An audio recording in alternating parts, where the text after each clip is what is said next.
All right. Well, hello, everyone. Thanks for joining us for today's Black in STEM virtual conference webinar series.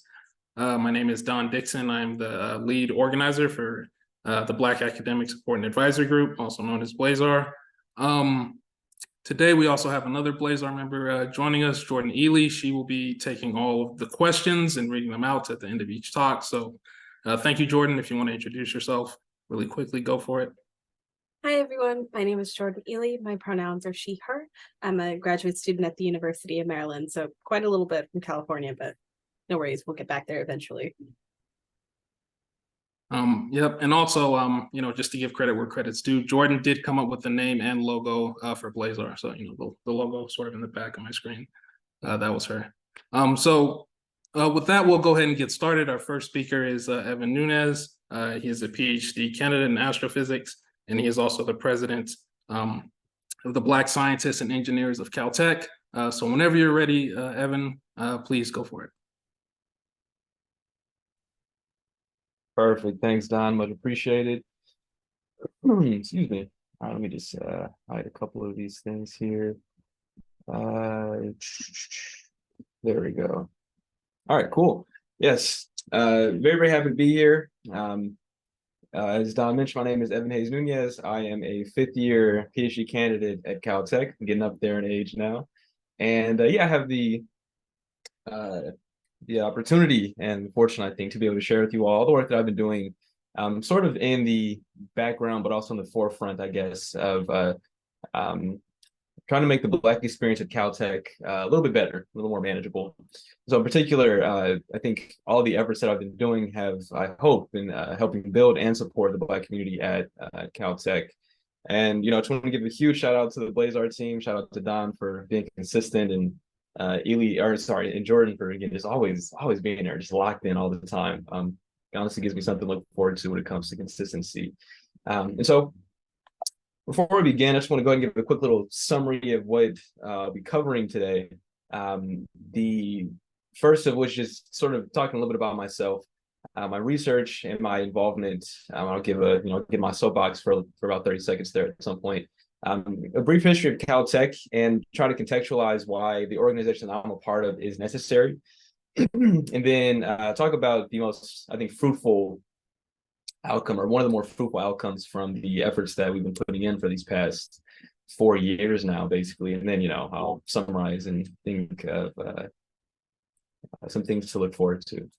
So just a quick little thing about me. I was born and raised in Southern California. If you haven't been to SoCal before, then the cities don't matter. But for those that have been, Carson and Torrance is where I grew up. My family's all from Compton. I'm Afro-Latino, so I'm Black and Mexican. And for me, family is a very, very important part of my experience. I honestly don't think that I would be standing here in front of you in the same form if it weren't for the amazing support that I've gotten from my family. I'm the first person in my family to get a college degree, so there was no support in terms of like the academic portions of it, but in terms of like the push and the motivation and just always being excited to see my excitement about what I'm doing, you couldn't put a price on that. So very appreciative for that. My education took place in undergrad over 2 parts. I was a community college student at El Camino College, which is in Gardena, for those that know. I have 6 associates, and I ended up, in my final degree, was getting an associate transfer in physics.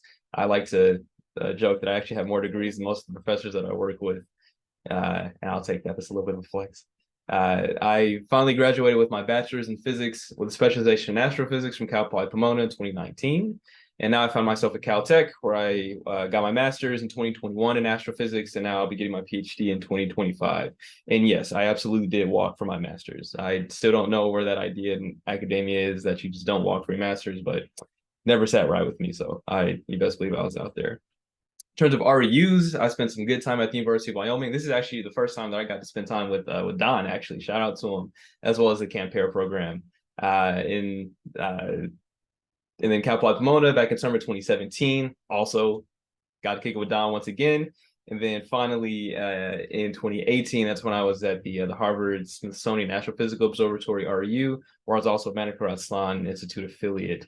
Shout out to like Ashley and a few other folks too. So it was a time. It's been a long time coming. What do I do for fun? Play some video games. I'm a console gamer. I haven't, merged over to the PC world yet. I'll get there at some point. I mean, I play Valorant every now and again, but I'm Cheeks, so what can you do?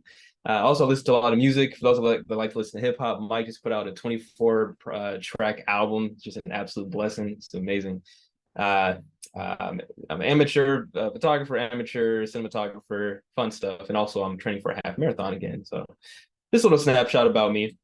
I wanted to also give a quick little blurb about my research. So I'm interested in observationally connecting the gas within galaxies, which we call the interstellar medium, and the gas that's surrounding galaxies, which is what we call the circumgalactic medium, all for galaxies that are exist at a time at what we call cosmic noon. So for those that are in the know, this is about a redshift 2 to 3. And for those that are unfamiliar, the universe, this was the universe as we see it 11 to 12 billion years ago. So the interesting thing with all of this is that it's just really hard to do this observationally. We can do it from a simulation standpoint. We can also kind of do it from from a theoretical standpoint, or we can also do it from a theoretical standpoint. But observationally, it's very, very difficult. And the reason that we care about this cosmic noon portion of it is because at this time in the universe's history, nearly all galaxies were star forming. So the way that we say this is that this was the peak of cosmic star formation rate density. If you look at any other time in the universe, there aren't as many galaxies that are star forming. The consequence of this is that all these galaxies basically have very large outflows of mass. And specifically, a lot of that is gravitationally bound to that system. And so if we want to truly, truly account for how a galaxy evolves over time, we have to account for all of this mass. And so that's what my thesis is trying to do.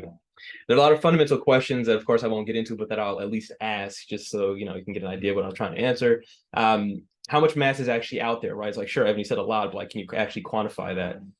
What fraction of that gas completely escapes from the galaxy versus how much of it falls back onto the galaxy?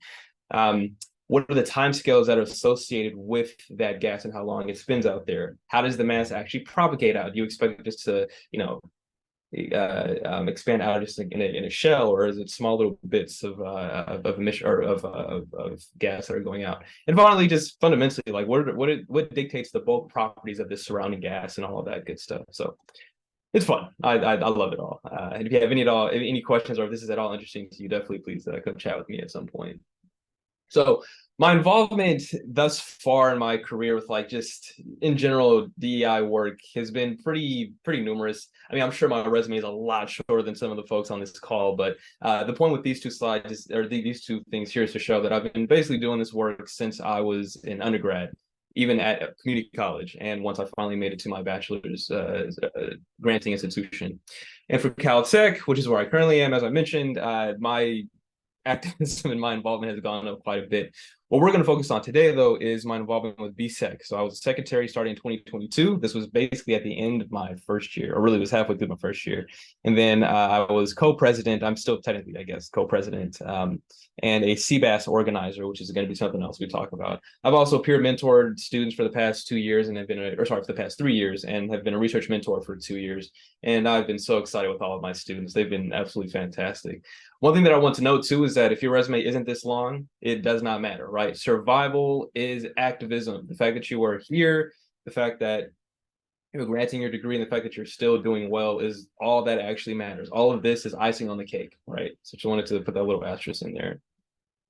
Now, I can talk a little bit about me. I wanted to give a little bit of context, I think, just looking at Caltech and the Pasadena community as a whole. So just as a reminder, Caltech, the California Institute of Technology, it is within the city of Pasadena, California.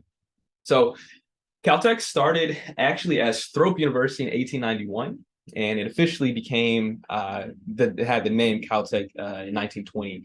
There's been an amazing number of scientists that have gone through Caltech, including Robert Millikan, who ended up measuring the charge of the electron, which actually might not necessarily be true. It might have been his graduate student that he then, took credit for the publication. Albert Einstein, of course, because I'm a nerd, I have the full equation for the mass equivalency principle. Richard Feynman, quantum electrodynamics, Linus Pauling, atomic nucleus, Gregory Hale, Palomar observatories, as well as Mount Wilson observatories. Charles Richter of the Richter scale from geology. Martin Schmidt discovered quasars. Kip Thorne that helped found LIGO. The list goes on and on. There have been 47 Nobel laureates at Caltech. If you were to normalize that by the population, it's the highest density of any institution. Number 2 is Harvard. Interestingly, the first Black student that was ever admitted to Caltech as an undergraduate was in 1932, Grant Venerable. There is now actually a house or a dorm named in his honor, which is fantastic. One thing to note is that the next Black student wasn't admitted until 1965. And then just like with the rest of other campuses, 1970s was when the first women were on campus, and the first Black women, 3 actually, were in 1972. One thing to also keep in mind is that Caltech has always been unrepresentative of the LA area. So one would expect, given that it's in LA, that you'd see a lot of Black and brown folks, but that is absolutely not the case. And that'll be important in a moment. Pasadena also has a very interesting history. It's a beautiful city. It's absolutely gorgeous. It's home to the Rose Bowl, Caltech, JPL, technically, Occidental, technically, Pasadena City College, the original Panda Express, and the original Trader Joe's. I can actually probably go more and more on that, but nonetheless, pretty cool city. It was actually the most diverse city in LA County by 1960, specifically when it comes to the different types of ethnic minorities, as we were called back then, that lived within the city. And even Jackie Robinson actually played at Pasadena City College. So it's kind of interesting when I juxtapose that with the fact that Pasadena was the last city in LA to desegregate, and they did it very begrudgingly. We have, of course, a bunch of redlining laws that were in place, freeways, and even South Pasadena was actually known as a sundown town. It's not Pasadena, but South Pass. And you can actually see this within the highway systems, for example. There's a wild quote that I won't mention here, but that basically showed how the U.S. highway system was very heavily correlated with Black and brown communities of any given city. That's basically where the freeways were going to be built. And interestingly, because of how begrudgingly the city desegregated, Pasadena has a very, very high, has one of the highest concentrations of private schools in the U.S. because parents didn't want their students to go to public school with the Black and brown students, which is interesting. And the effects of that are pretty wild in the sense that there are students in Pasadena school district that do not know Caltech exists. I myself, by the way, I didn't grow up in Pasadena, but I didn't know Caltech existed at all either until I finally got into STEM. So it's interesting. And so the way that this sort of all comes together, and why I think this is important to bring up is that Robert Millikan, as well as a few other Caltech folks, spearheaded what was called the Human Betterment Foundation. This was a eugenics organization that was technically not affiliated with Caltech. It was just affiliated with the Caltech professors. So, take that however you will. Robert Millikan was known to say some really out-of-pocket stuff, like he didn't want Black people to vote because we apparently couldn't handle that responsibility. He also said that Pasadena was the Aryan capital of the West and really applauded how white the city was. He was against Grant Venerable dorming with the other students when he was admitted in 1932. He ended up changing his attitude about that, which is good, but just weird to have that initial pushback. And a lot of the policies that California ended up enacting were all related to the Human Betterment Foundation's little pamphlets that they wrote to this California state legislator that basically claimed that there should not be any undesirables or feeble-minded folks, is what they say. And that also goes into complications with race as well. Turns out there is indeed, again, juxtaposing this, a long history of Black excellence at Caltech, some of which I'll be able to talk to a little bit about today. But the racial inequity that's been seen in Caltech, folks have been writing about this since the 90s. And just to give some numbers here, back when I was admitted back in 2019, there were only 11 Black graduate students that were in my year, including us that came in my year, 0.8%. And through the activism the activism that we've partaken in, we've increased those numbers a little bit, and I'll talk about that a little bit later on. I just wanted to put this picture of Robert Millikan because it just made me laugh so hard.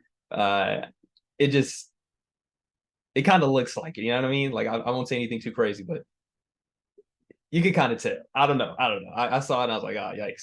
Anyways, so given the past and given how difficult I think and how just complex the past of Pasadena is and Caltech, I hope I've convinced you that the organizations that have been really trying to do this work are really important.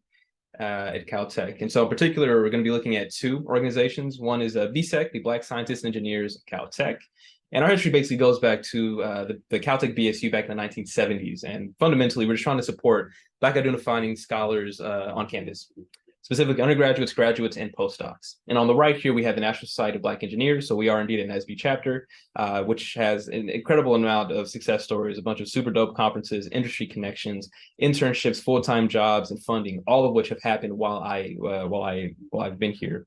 And fundamentally, their mission is to support exceptional Black leaders in engineering and technology. Now, in my case, I've spent a lot more time working with the BSEC side, and of course, NSB, like they've been around for since '75, so they have their own thing.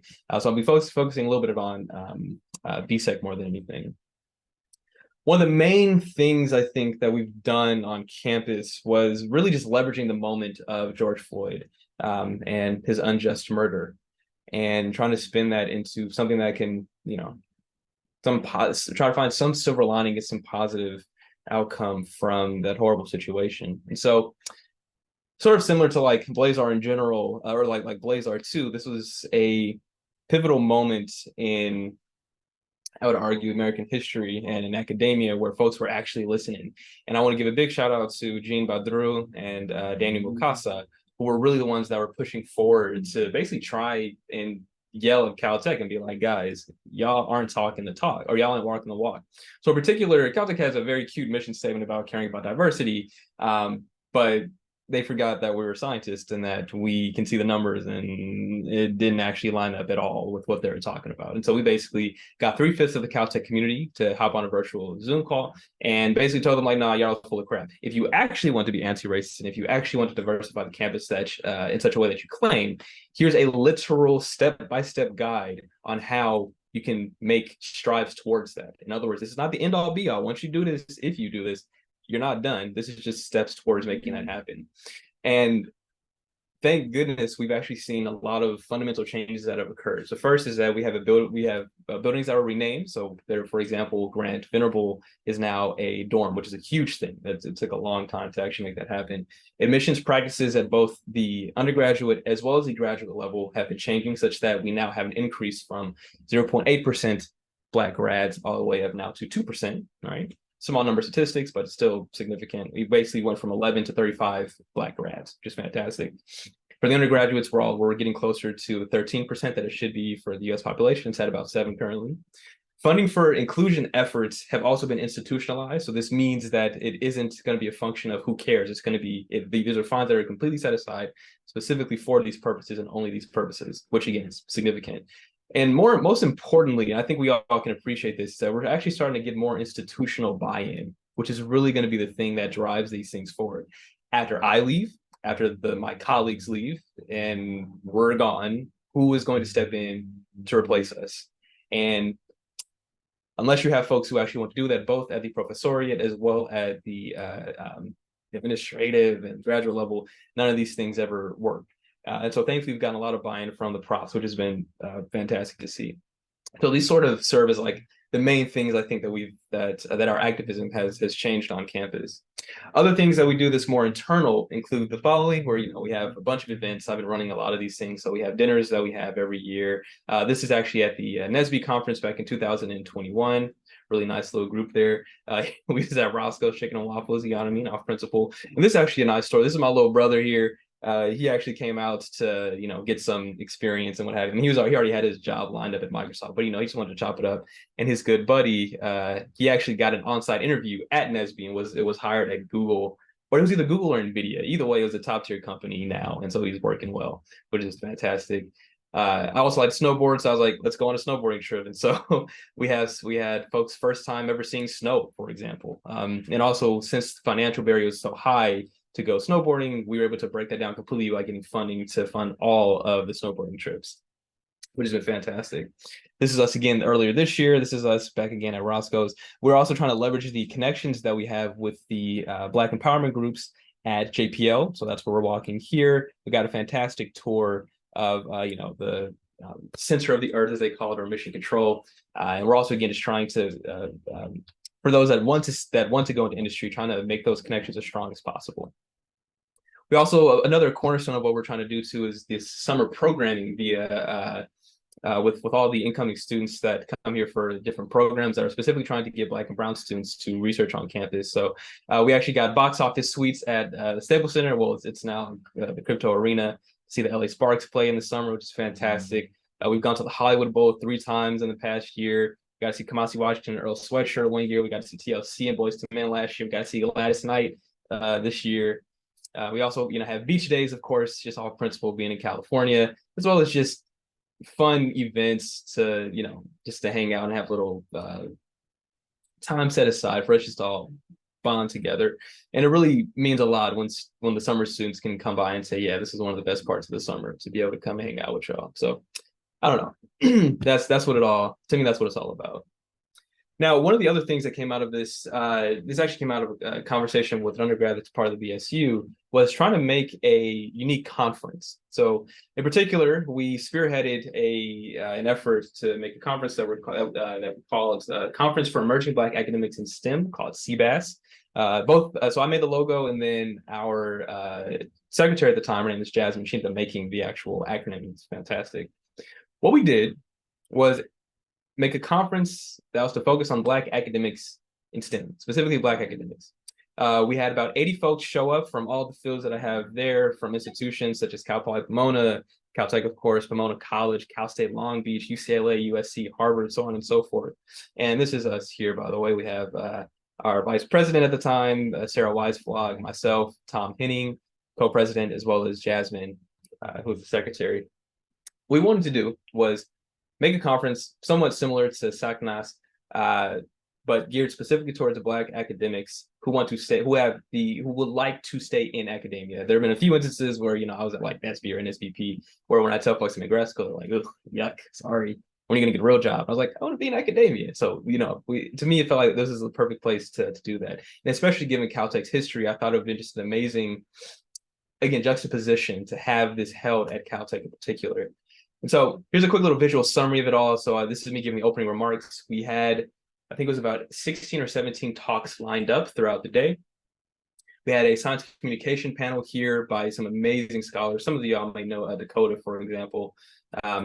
We had an amazing keynote speaker, Dr. Gina Poe. Her research was on sleep and how that affects memory and a few other aspects with your daily lives, as well as a poster session. We can see Ayula, who's now this is his senior year at Cal State Long Beach, and he's been at Caltech now for 2 or 3 years during the summertime. And it was just a fantastic and amazing time. And it's honestly incredible to be able to look back and think that we actually were able to make that happen.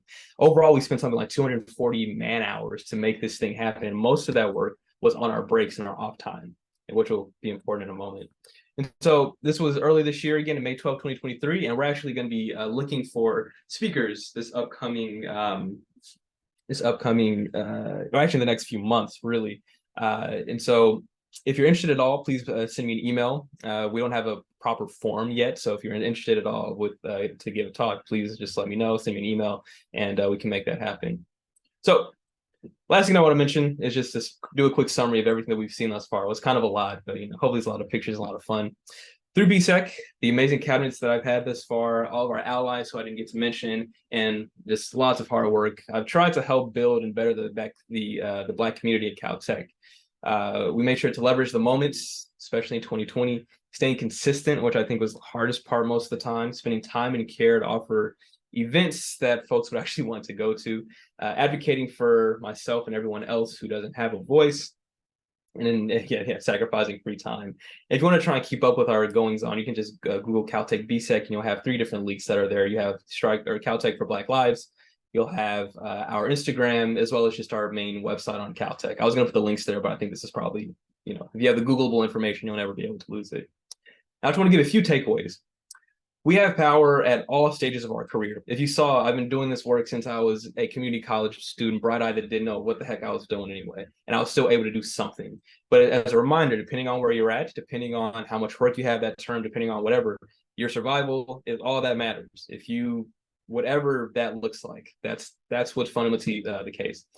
Each institution has their own unique offerings. In Caltech's case, it was absolutely possible for us to talk to 3/5 of the population, whereas at other schools that may not be the case. So for us, and also the hierarchy of Caltech is very shallow. So we're like 2 degrees of freedom away from the Caltech president, which we talk to him once a term now, right?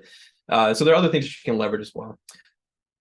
This is more of a practical thing. Small events can be just as moving as large events. There unfortunately is no proportionality with how much time you spend preparing for an event and how many people attend. So sometimes going with something simple is good.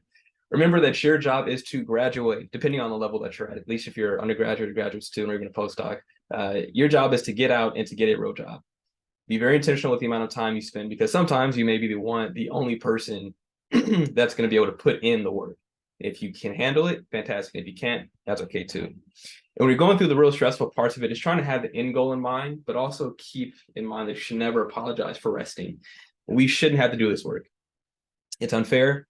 Most of the time it's unpaid, but we do it anyway because we know it's the right thing to do.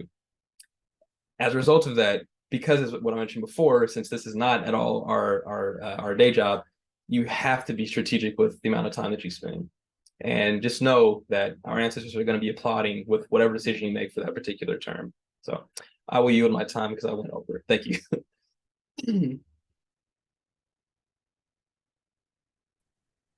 Yeah, that was great, Evan. Thanks a lot. Yeah, I let you go over time there because I think the information was very good. I don't know if there's any. It doesn't seem to be any questions in the chat just now. So I'll ask one that kind of caught my attention when you were talking. So you were saying at one point during your presentation that you would talk to a bunch of people at Caltech and you were challenging their claim that they cared about diversity. So once you were kind of making that transition to trying to get results and get people involved, what was kind of the biggest hurdle in that? So did you get any pushback against that, or did things kind of go smoothly once you kind of got people engaged? Yeah, I think because we try to do all this at such a good moment, there was very, very little pushback. The pushback that we did get was more how much money to spend versus should we spend the money at all. To give some context, before this, the conversations were always, well, I don't think that it's that important. Oh, it's actually not as bad as you think it is. Well, actually, if you look at right, like trying to explain away the numbers, which in some cases it's understandable, but nah, in these cases, when you look at population statistics, especially over long baselines, it just doesn't work. So yeah, so thankfully not much pushback. One thing that we have had problems with, though, is just trying to flesh out all the points that we mentioned in ways that we currently envision. So in particular, and also the consequences of that. So for example, the program that I mentioned is called the WAVE program. This is the premier summer research program that Caltech offers that tries to get students of color from other degree granting institutions to Caltech. It turns out that program was not institutionally funded, and still, yeah, and we were like, you need to do that because this is actually the strongest pipeline to get students of color to our graduate programs. And there was an increase in the number of students that were admitted, but there was not an increase in staff. So there were, so we had to push for that, for example, right? Like as things start to scale up, you can't just rely on the same formula that you did before, because now you have 80 students instead of 15 or 20, right? And so that's where we've had a lot of trouble is trying to make sure that things scale up appropriately. And that's when things become, now we have to convince people that, that that's worth the money, or that it's just not sustainable to have, what was once a 2-person job now needs to be 5 or 6, you know what I mean? So yeah. Hey, great. Yeah, that was a good answer. Thank you. It doesn't seem like there's any more questions, and I think we're right up about time. So I think we'll move on to our next speaker. Thanks again, Evan. Absolutely. Sorry, let me do that. Cool. All right. So our next speaker is Dr. Omayra Ortega. Hi, good afternoon. And she will be talking about the National Association of Mathematics, which she is the president of. And so, yeah, you got 1 minute, I guess, to start. So you can feel free to start whenever you're ready. I'm looking forward to hear what you have to say.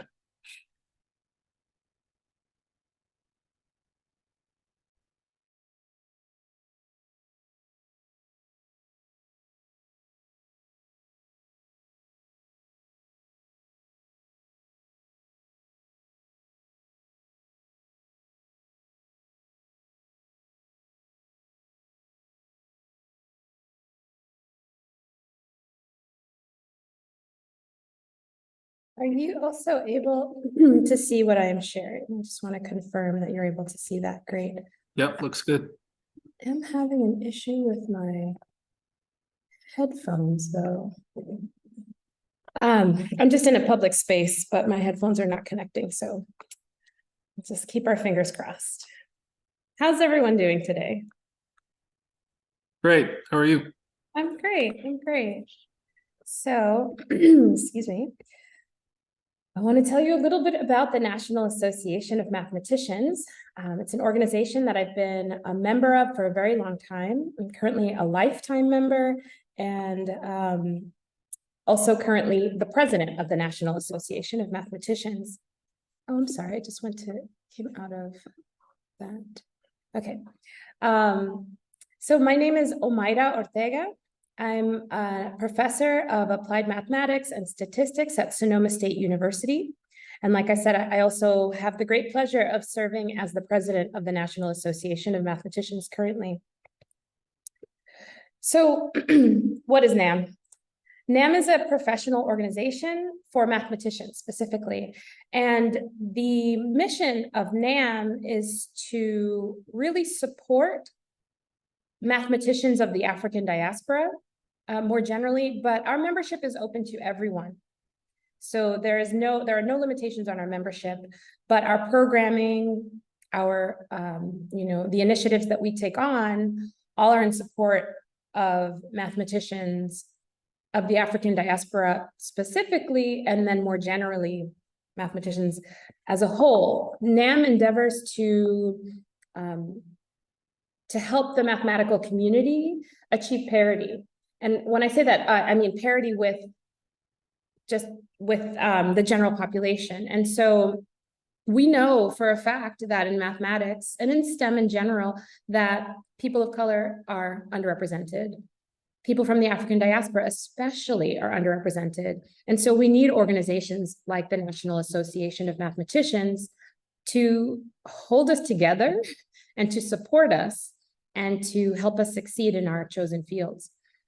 Now, NAM was founded in 1969 by, I believe, I should know these numbers, I want to say 17. There were 17 founders, and they were all people pursuing their dreams of degrees in mathematics, going on to be faculty in departments of mathematics and statistics and operations research, generally the mathematical sciences. But they found that that mathematics as a whole, that community, was not welcoming to them, was not accepting them. For instance, in mathematics, there's an enormous conference that still goes on. It's the Joint Mathematics Meetings, JMM. And the JMM happens every year, and it is literally the biggest organization, the biggest meeting for mathematicians in the world. And this is a very important meeting because also this is a place where you share your research. This is a place where you find collaborators. This is a place where you network, where you solidify your identity as a mathematician. It's also a place where you apply for jobs. So it's a crucial meeting to attend. But in the past, unfortunately, these meetings were held at locations where the conference hotel wouldn't accept Black people. They would not let them stay there. And so they had to find some other location to stay. And also the joint math meetings is an example of a very important meeting where they wouldn't even invite people of color to give lectures. And so NAM's mission at its inception was also to provide these platforms, these events where the excellence within our community could be honored and exalted. So we needed places where we could even give talks, where we could even have this space to talk with each other and to collaborate with other mathematicians. So NAM has a really rich history, and the mission has changed somewhat over time. It makes sense. Over time, things should change, but still, the mission is still the same. We still don't have parity when it comes to percentages, just people exploring mathematical degrees, exploring STEM degrees more generally. And so that's why we're still here, and that's why we're still going strong. So this image is from Math Fest. Undergraduate Math Fest is one of my most favorite NAM events. It's one of my two most favorite. I'll get to another one later. One of our signature events is what we call them, but it's NAM Undergraduate Math Fest. And we invite undergraduate students and graduate students to come to an HBCU. So we always hold our events at historically Black colleges and universities throughout the country. We try to sort of spread them around. And at this event, undergraduate students meet professional mathematicians who look like them, who have a similar background to them, but they also have the opportunity to present their own work. So to present their summer research or research they've been doing throughout the year.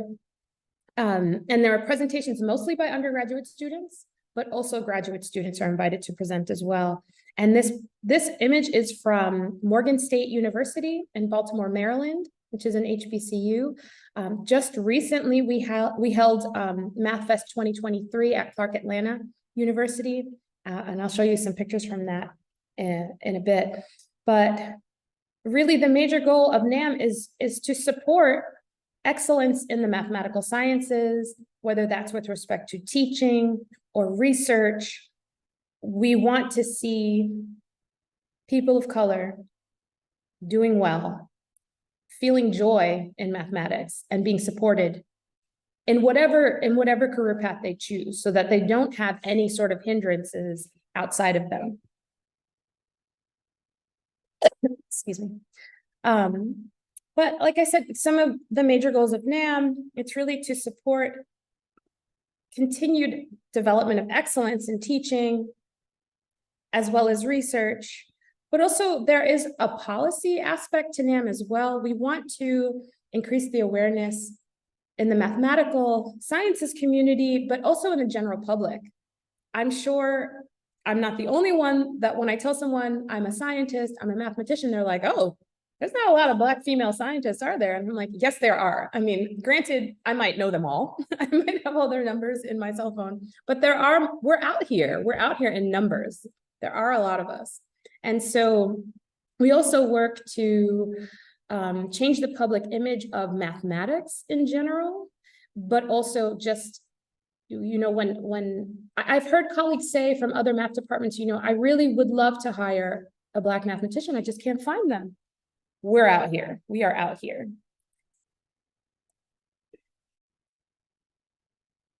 Okay, so I wanted to tell you also a little bit about the structure of the National Association of Mathematicians, mainly because I would love to recruit while I'm here as well. Recruit members, recruit board members, and recruit committee members. NAM has tons of committees as well. Somebody has to organize the activities. So there are a lot of opportunities to join NAM, to find out more about NAM, and to help NAM achieve its mission. Now, the board currently consists of these members. There's the president. I'm the current president. Our vice president is Dr. Tarina Lewis. Our executive director, Dr. Aris Winger at Georgia Gwinnett College. Our treasurer, Dr. Corey Colbert at William and Lee. And then our secretary is Dr. Dondrea Lewis at Prairie View A&M University. And so you'll notice also, I just mentioned the first 5 because that's our executive committee. These are sort of the people that they're doing a lot of work. They have a lot of responsibilities and a lot of commitments. I would say the whole board does. The executive committee has some additional commitments. And I shared their institutions as well, so that you understand that the composition of NAM it's not just people who are in academia. There are also members who work at national labs. There are members who work in industry at Google, at Microsoft. And then there are also members who work in the government also. So there are all types of ways to participate in the mathematical sciences. And similarly, there are all types of ways to participate and be a part of NAM. Okay, and so I only mentioned the first 5 also because we are in the process of revising our bylaws and revising the board structure, but it will generally stay this way. Excuse me. I had mentioned that NAM has several signature events, and we organize them by season. So our next upcoming event is our winter event, which is our annual meeting at the Joint Mathematics Meetings. Because this is the largest gathering of mathematicians we hold our annual meeting here. We know that many of our members will be here anyway. And so we don't want to tax our members by asking them to fly all over the country. But it is out of convenience that we choose to hold it at the joint mathematics meeting. So this would be really our only event that doesn't happen at an HBCU specifically. The joint math meetings happen at a convention center, and this year it will be held in San Francisco, California in January. Our spring event is our regional faculty conference on research and teaching excellence. This is a faculty focused event.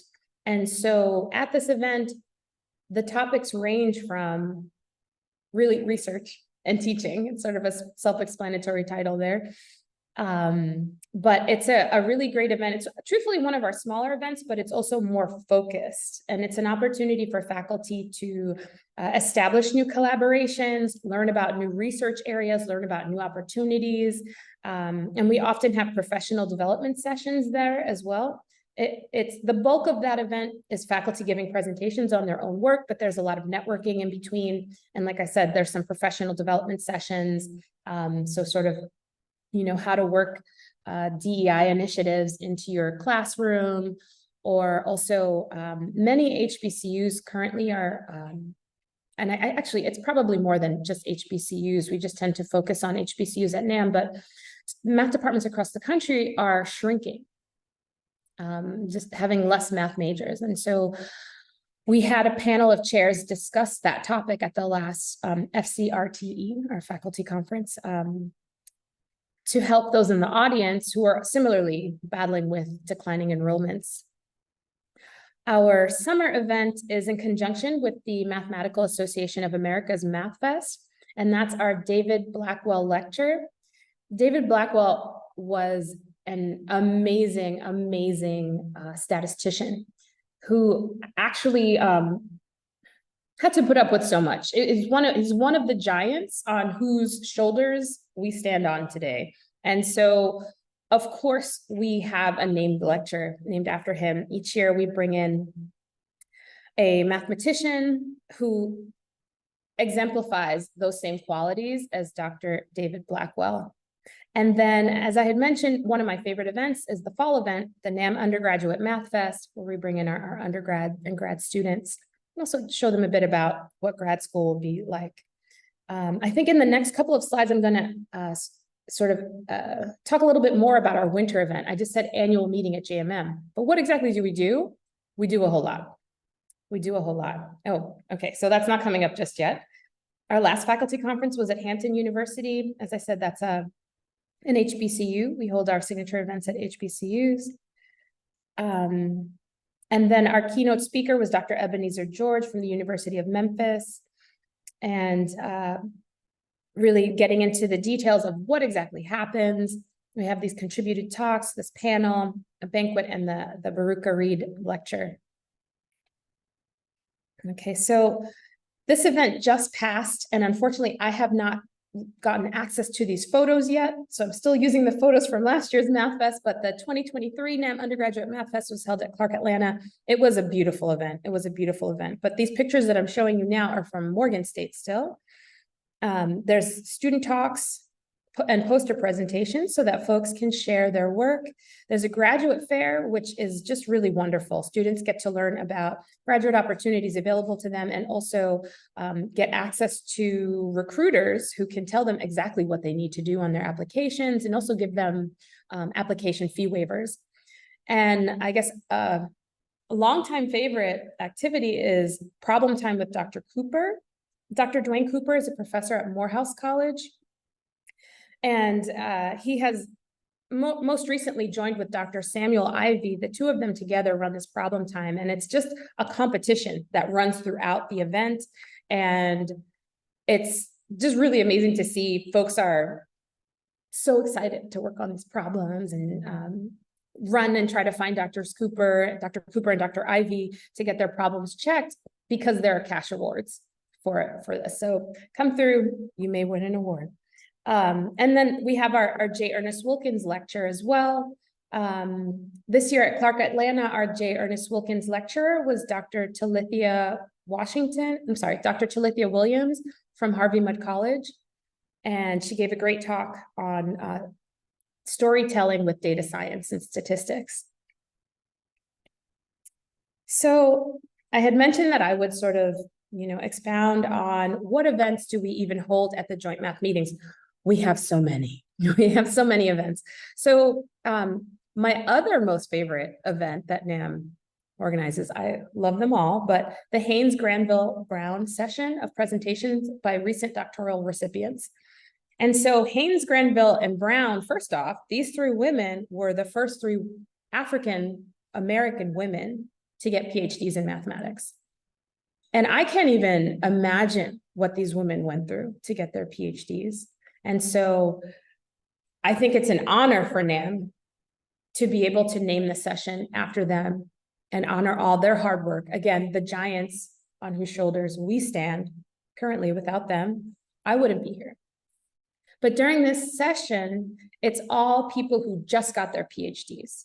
So they are either about to graduate the following spring, or they graduated the spring prior, or and generally in that time frame. You can also graduate in the winter too. But this session is very much like a coming out party or debutante ball, because it's, for many, their first time giving a presentation, especially after their PhD, their first time presenting their thesis work. And also because the joint math meetings is a setting where employers are coming to listen to your talks. Oftentimes, this talk is where employers are scouting for new employees. As well as that session for recent doctoral recipients, we have the Cox-Talbot lecture, which is during our banquet. We have a large banquet. That's also one of my favorite things, because it's essentially a party. We get to eat together, chat, listen to music, and then hear a great lecture. Our Cox-Talbot lecturer this year is going to be Dr. Ranthony Edmonds, who is at The Ohio State University, but also at Duke University simultaneously. Then we give out our Lifetime Achievement Awards to a NAM member who has, displayed service and dedication to NAM, but also, excels in teaching and research as well. There's a panel discussion this year, NAM in conjunction with the Simon Laufer Institute, Mathematical Science Institute at UC Berkeley. We've worked together to produce a film, Journeys of Black Mathematicians. And so the panel discussion is in conjunction with showing parts of the film, and then we'll talk about what we saw in the film, the creation of the film. That's our panel this year. And then there's always a business meeting. We just want to let the members know what we've done throughout the year. Also this year, because we have new bylaws, there'll be a big vote at our business meeting. And then last, we have the Claytor-Woodard lecture, which is our heavy research talk that we hold at the joint math meetings. And this year, Dr. Shelley Jones, who is also the president of the Benjamin Banneker Association, is going to be our Claytor-Woodard lecturer. Okay, so if you want to learn more about our upcoming programs and activities, like if you want to know exactly the times and the locations and all that, we have a website. Please check out our website. It's very straightforward. It's just nam-math.org. We needed to put in the math because I believe the National Association of, I think it's Mechanics, got NAM before we did. But I also want to encourage folks to become a member of NAM. All right, so why should you become a member of NAM? Well, really, NAM is a professional organization, but NAM is also a family. Many NAM members first learned about NAM when a faculty member brought them to MathFest when they were an undergraduate. And suddenly they saw, oh my God, there's all these mathematicians that look like me. I want to do this. And so then they continue in NAM, they become a grad student, and they, at the end, they join our recent doctoral recipient session, give their talks there, and then become a faculty member. And all this while also, I would say for me personally, every JMM, that banquet also was another time when I got to regroup with my NAM family. And so really just joining this community of mathematical scientists, and really not everyone is from the African diaspora, the people that are members of NAM, But for the most part, the bulk of our members are, I will say. But we have a lot of allies and a lot of supporters from all communities, and we accept them all. We love them all. Okay. Now, if you become a NAM member, you're eligible to run for NAM board positions. And so service is really the best way that you can give back to any organization. And so we encourage folks to run for board positions and join committees. But also as a NAM member, you get reduced registration to all NAM signature events. You get reduced registration to the annual joint math meetings. And of course, you know, increasing all of your networking opportunities. And so I encourage folks to become part of NAM, to support our programming through your membership. We are a nonprofit, so the dues go into these events. These dues pay for students to travel to meetings. These dues pay for students to eat at these meetings. They pay to reserve the rooms, and that's it. NAM is a completely volunteer institution, and so we have no staff at all. It's just volunteers. And there are many ways to be a member. I've listed them there. We even have a reciprocal membership if you're already a member of SIAM, which is the Society for Industrial and Applied Mathematics. But I know that there are a lot of students in the audience, and so I encourage you to become a student member. And oftentimes you can convince your institutions to pay for your student membership. If you're interested in becoming a member of NAM, I put the website there. It's pretty straightforward. It's the join-NAM. Okay, and then, you know, if you're like, I don't want to be a member, maybe you want to donate. I'm the president. I have to put this in here. So please feel free to donate. You know, I just told you exactly where your funds will go. And I just want to say thank you. And I want to open the floor for questions. Also, if you want to email me, my email is pretty straightforward, president@nam-math.org. Okay, thank you so much. I'm going to stop sharing. Thank you, Dr. Ortega. Yeah, that was great. I do have a question, but I'll see if anyone else has one first. Any questions from the audience or other panelists? Okay, I have one. So, as someone who does do a lot of math, but I'm not necessarily a mathematician. I do astronomy. But I'm sure most other people on this call as well can say, you know, I use a lot of math, especially statistics, even though I wasn't really formally trained in it. Would you encourage students that aren't really math focused per se, but they use a lot of math to participate in and come to these events and things like that? Absolutely. I would absolutely encourage folks who in any way engage with the mathematical sciences to join NAM. I think that you can still benefit from that community. I think also, I understand that you use statistics in your work, but oftentimes people that need statistics in their work would rather collaborate with a statistician or, you know, just to work together.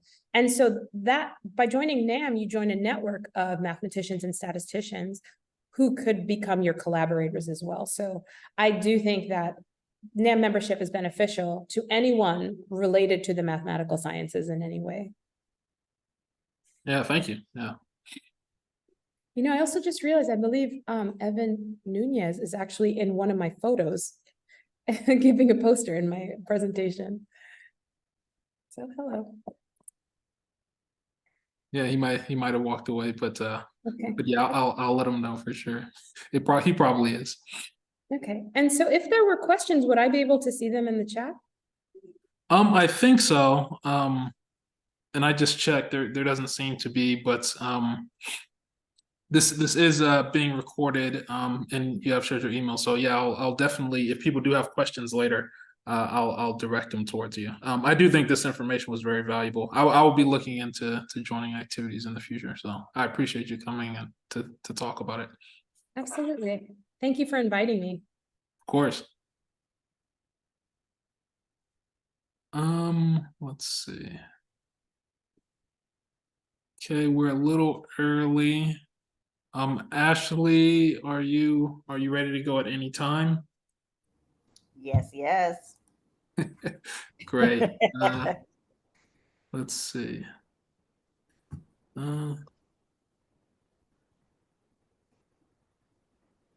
Yes, I saw you, Jordan. I mean, if you want to, yeah, because my computer glitches. So if you want to pull up the slides, you're more than welcome to just pull them up and. Oh, no, I think that's fine. Okay. But yeah, I think we can go ahead and get you started. Thanks again, Dr. Ortega. I think that's been great. All right, so now we will move on to the next speaker, Ashley Walker. She is a PhD student in astrophysics, and she is also the founder of Black and Astro. So we're a little early here, but I think we can go ahead and get started. Ashley, whenever you're ready, please take it away. Okay, I'm looking for it and it is not popping up, so we may have to just have it. Yeah, because I sent you my slides. So. Oh, okay. Well, here, let me see. I mean, we're a little early. Let me see if you're having trouble. Yeah. I can probably pull it up. 1 second.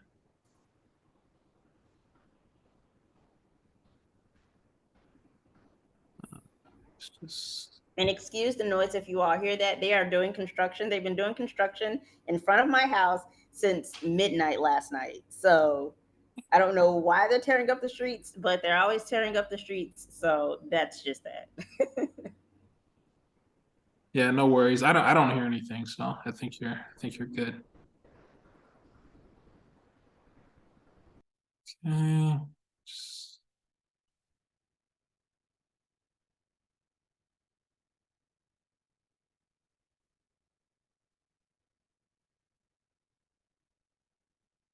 All right, yep, got it here. And then if I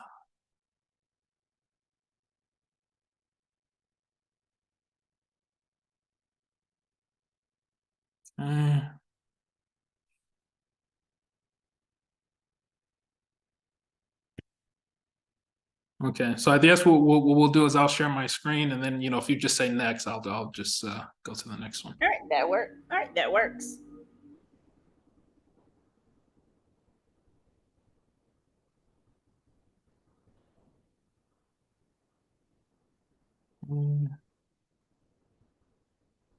All right, whenever you're ready.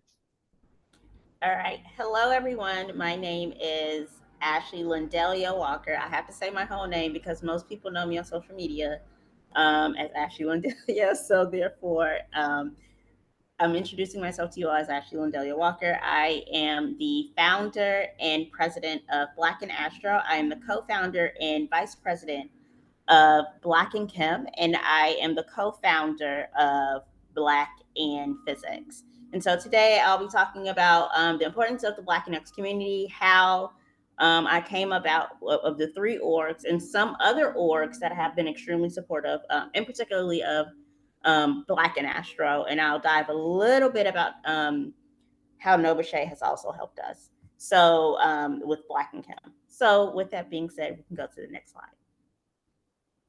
So a little bit more about me and my background. I am a chemist. So I received my degree in chemistry from Chicago State University in 2020, where I became the first astrochemist in the school's history. I interned at Harvard and Johns Hopkins because I love space so much. So I ended up studying planetary atmospheres and planetary astrochemistry. So I just pretty much wanted to stay within that realm. And so I decided to be an astronomer from a chemist perspective. Next slide, please. So I'm currently a rising 3rd year at Howard University in the graduate program of atmospheric sciences, where I specialize in planetary science. There I study the chemical and physical evolution of microphysical evolution of ice giant atmospheres, Neptune and Uranus. That's my dissertation work, but I'm also studying on Venus as well. So sometimes I delve in Venus. So this past summer I was at JPL, where I got a chance to meet Jordan in person. And then I also had the chance to just understand what is happening on Venus. So this will give me a good opportunity to look at colder atmospheres versus hotter atmospheres. Again, I study their clouds, their hazes, how they're evolving. So things of that nature. So if you all want to talk to me more about my research, you can definitely do that too. Next slide. So how did I get here? So I started off in junior college. So I started off at King for about 2,000 years, as I joke and tell everyone. But then I ended up going to Chicago State, where I ended up transitioning to chemistry because I wanted to be a forensic chemist. But an amazing poster walked past me. Trust me, this is all relevant to why I'm getting to the Black and X movement. Trust me. So I walked past a poster, and there it was. It said, you can intern at NASA. I thought it would be cool to intern at NASA, but I didn't want my life to be there. But that actually, life had other plans. With that being said, I ended up, after graduation, I ended up being a post-bac at NASA, a post-bac intern at NASA. There is where I began doing a lot of work for the Black and X movement, but most folks in the field had already previously had known from my work. So with this being said, I was already yelling about what is wrong with y'all in y'all departments, pretty much. And so while yelling about this, while I always would take temperature checks about all my friends at different institutions, I would take temperature checks almost anywhere. And if you didn't think I knew you, I 9 times out of 10 know who you are. So because I just needed to know, where is the community? So after I finished my post-bac at NASA, where I then started Black and Astro, I then went on to Howard University, where I currently am now. Next slide, please. So finding community has always been a big push of mine, because I always feel that you shouldn't do these things by yourself. With that being said, I met folks during my internship in 2017 who are some amazing human beings who also like organizing as well. I've met people throughout the field. And so as we're rallying up for the 2020 protest, and also things that we just grew tired of, we didn't decide to organize together and band together, because, you know, doing it by yourself again is extremely hard. And if you're gonna go down, at least you got some homies to go down with you. Next slide, please. So I always felt like I wanted to be the change that I wanted to see. So if I didn't like something in academia, if my friends didn't like anything in academia, they'll come tell me. We will go yell. We typically yell on Twitter. If you go back in some of our old tweets, you'll be cracking up, because you're like, who are y'all talking about? Y'all dragging this person to the filth. Yes, this is what we do.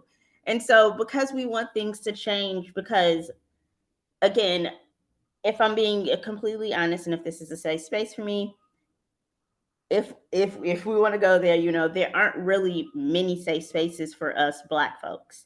So with that being said, why don't we create this space for us, by us? And so these lovely people on this slide right here have been my backbone, my rock, my everything. So continue to the next slide, please. So what I would do is I would try non-traditional methods of using Zoom, emails, local STEM meetups, as I still do, but something just wasn't quite right. So as we continue to be like doing these, you know, meetups, and hey, you meet this person, y'all going through the same thing, and hey, blah, blah, blah, it would just be like, okay, but what else is there?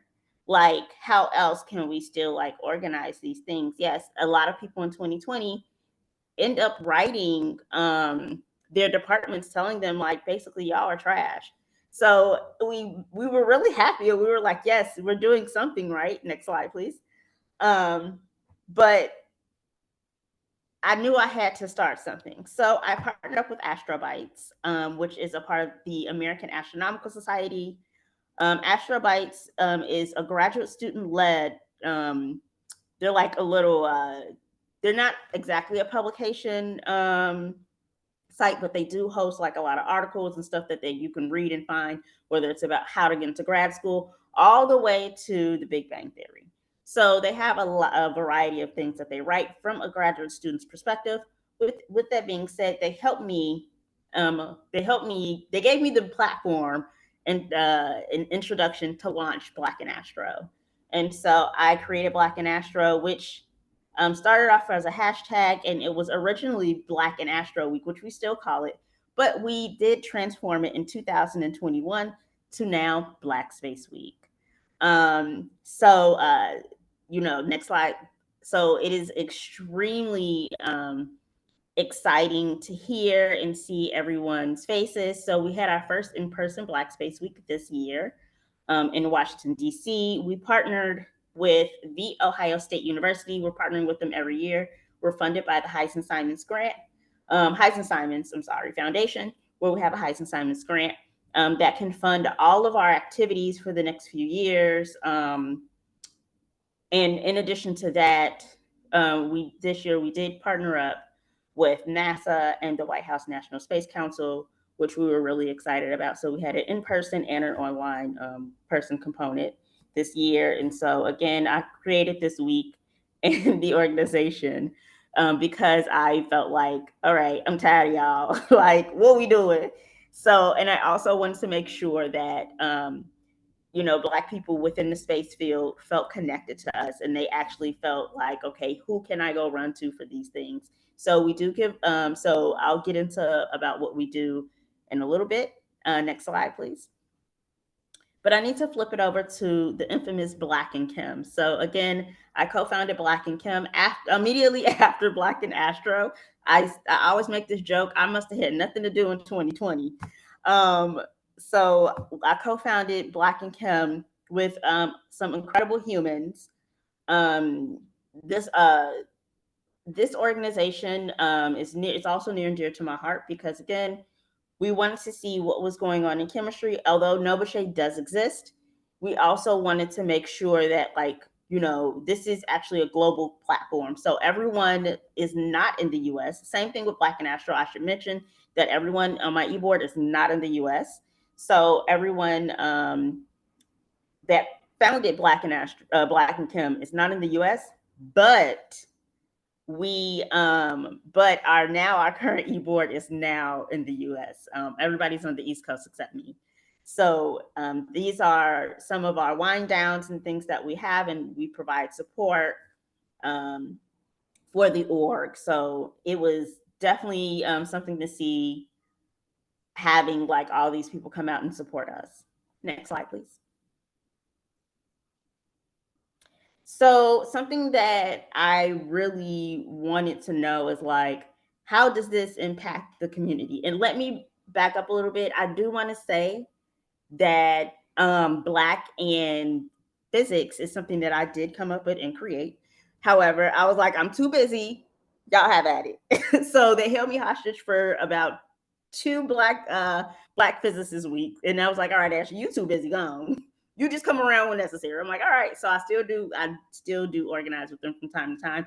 I just was like, all right, having 3 of them is way too much.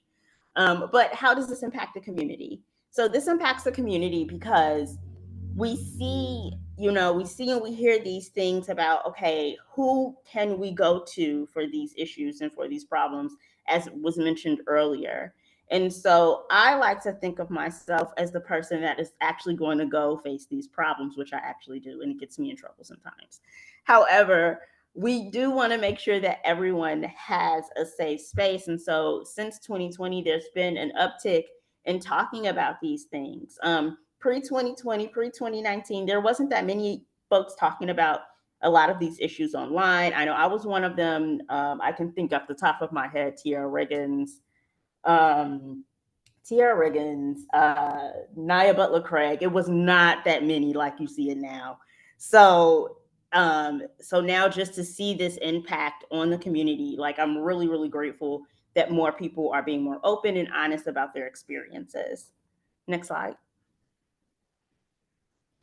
So when it comes down to communal support, we do provide travel grants.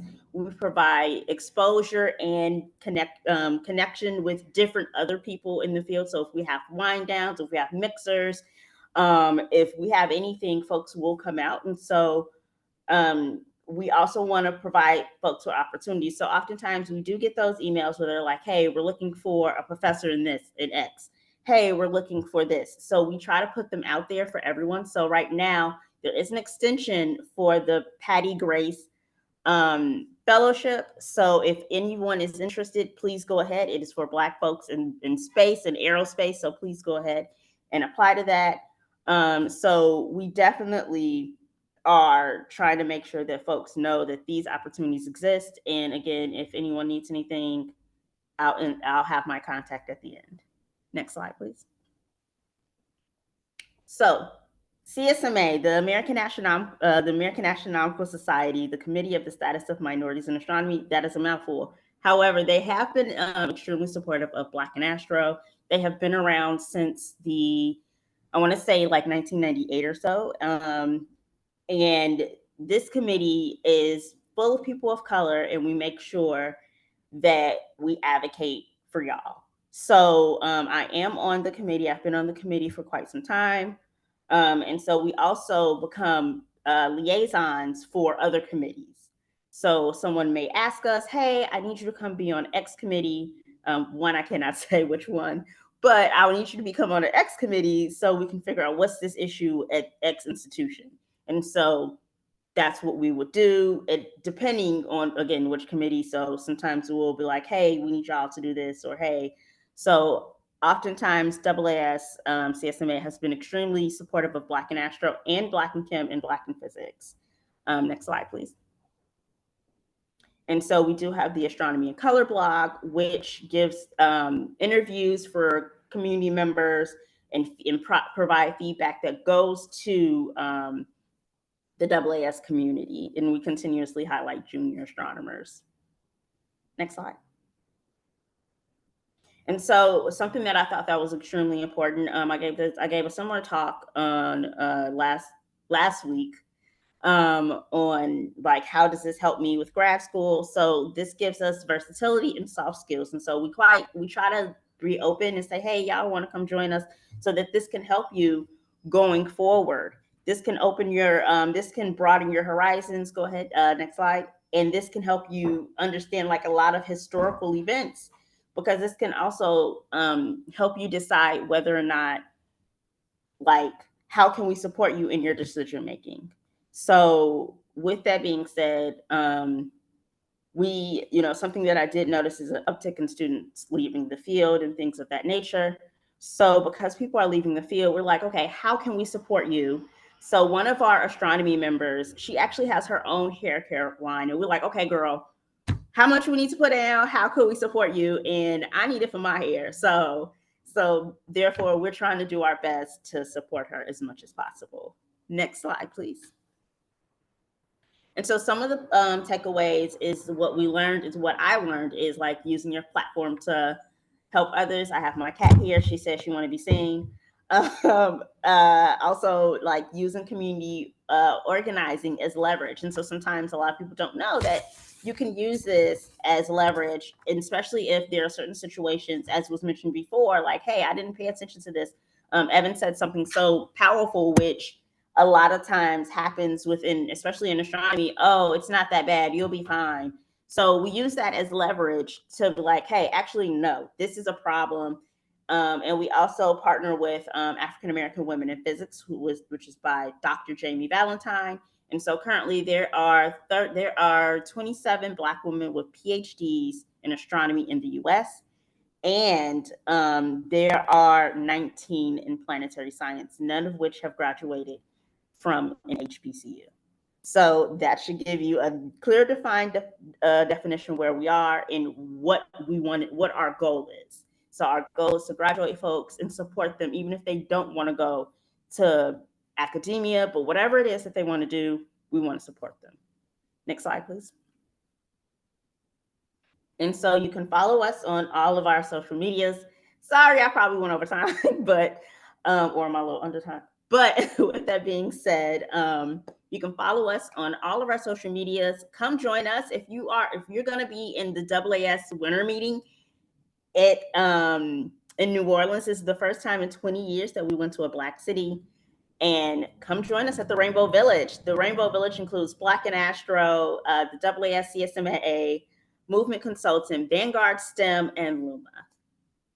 Next slide. Thank you.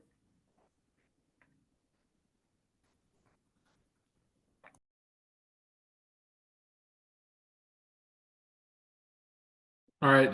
Thank you, Ashley. Yeah, that was a great talk. I will be at the AAS meeting, so I will see you. I will see you there. We seems like paying for dinner, so Black and Astro you're paying for dinner. Yeah, we paying for dinner. So if y'all come on, we paying for dinner. Yeah, I'll definitely be there. Yeah. Look, a free dinner, yeah. Okay, we do have a question in the chat here, it seems like.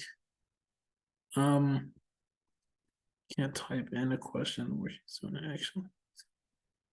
Oh, okay. So yeah, we have a question from Omayra, Dr. Omayra Ortega. She says, the work she is doing is excellent, and I'd like to know how she balances all this work with her graduate studies. I could not imagine working toward a PhD while simultaneously doing all of this. So that's the question. How do you find the time to do all this? I've been doing this since undergrad, and I've been getting fussed at it since undergrad about it, but I typically ignore them. I typically ignore my advisors, unfortunately, because they're like, oh, give it up. And I'm like, no, I'm fine, because it's something that I'm extremely passionate about. And so what I do to balance my time, I don't know what my cat is playing with, but what I do to balance time is I'm actually about to go for qualifying exams. So I'm basically done with coursework. It's just me and research at this. I have one class in research at this moment. So basically I just balance that in between. But for Black and Astro, I have a huge team. I have like a 10-member team. So it kind of balances itself out. But for Black and Chem, we're a little bit smaller. So we definitely have a little bit more senior folks on our e-board for both teams. So it definitely helps to have like people with hands on deck. And so we try to like find like the balance there. But it does help me with self-care, I will say that.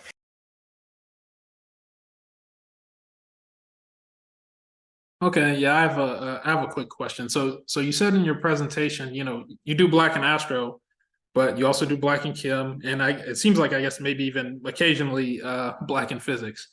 So have you noticed any differences in like what people's concerns are, what people bring up between the different groups, or are they pretty much the same thing across discipline? It's the same thing across discipline. It's the same thing across discipline.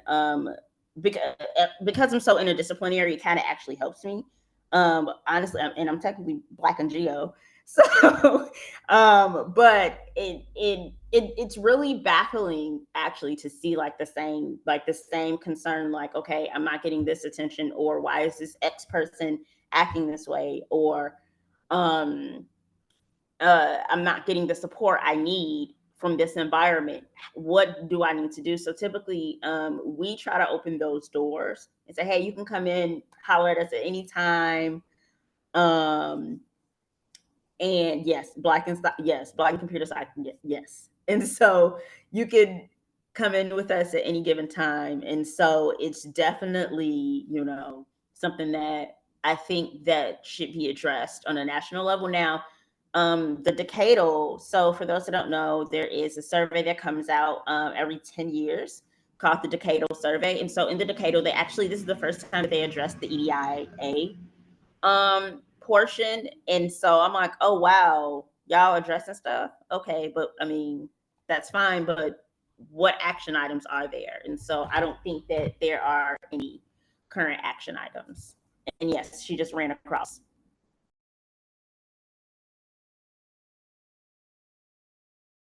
Any other questions?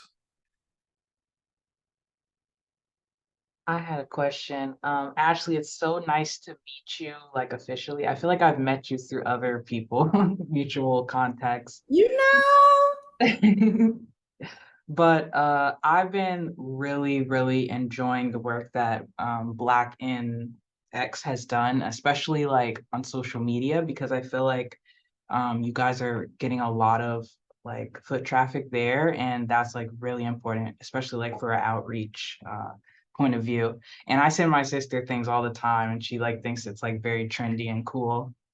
So I guess like on that same vein, I was kind of thinking, like you said, you had a 20-member team and everything.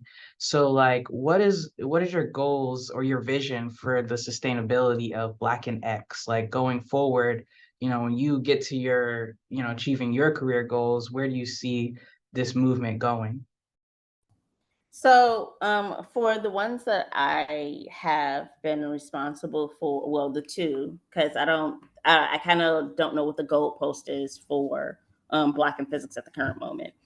But what I can say, what is for Black and Astro and Black and Chem more specifically, is that we want to make sure that there is some sort of longevity. We want to make sure that people know that this is not just like a one and done type of thing, because some people will do this and do this type of work and like, all right, I'm done. All right, let me go about my business. I put this on my CV. And so, my organizers that I select typically are not those type of people. So what we want, what I envision and what they envision pretty much is within the same mind frame. So we hope to see that we create job opportunities for folks, REUs, postdocs. Actually, we do have a postdoc fellowship for Black and Chem, and so we're going to actually go over that very soon. We also want to keep continuously partnering with some of these private funders and some of the bigger funders to continuously support y'all, because one thing that I always tell folks, I said, I'm so sick of seeing my people broke. So I want to make sure that y'all gonna be okay. And so that's typically what we want to do. And I see like Black in neuroscience and Black in marine science. Shout out to Black marine science, because they are just amazing over there. And so BIMS week is coming up and I'm going to be joining them soon. But like seeing those orgs just like flourish and take off and making like sites and stuff like that. And so that is like our next goal of some of the two orgs that I have.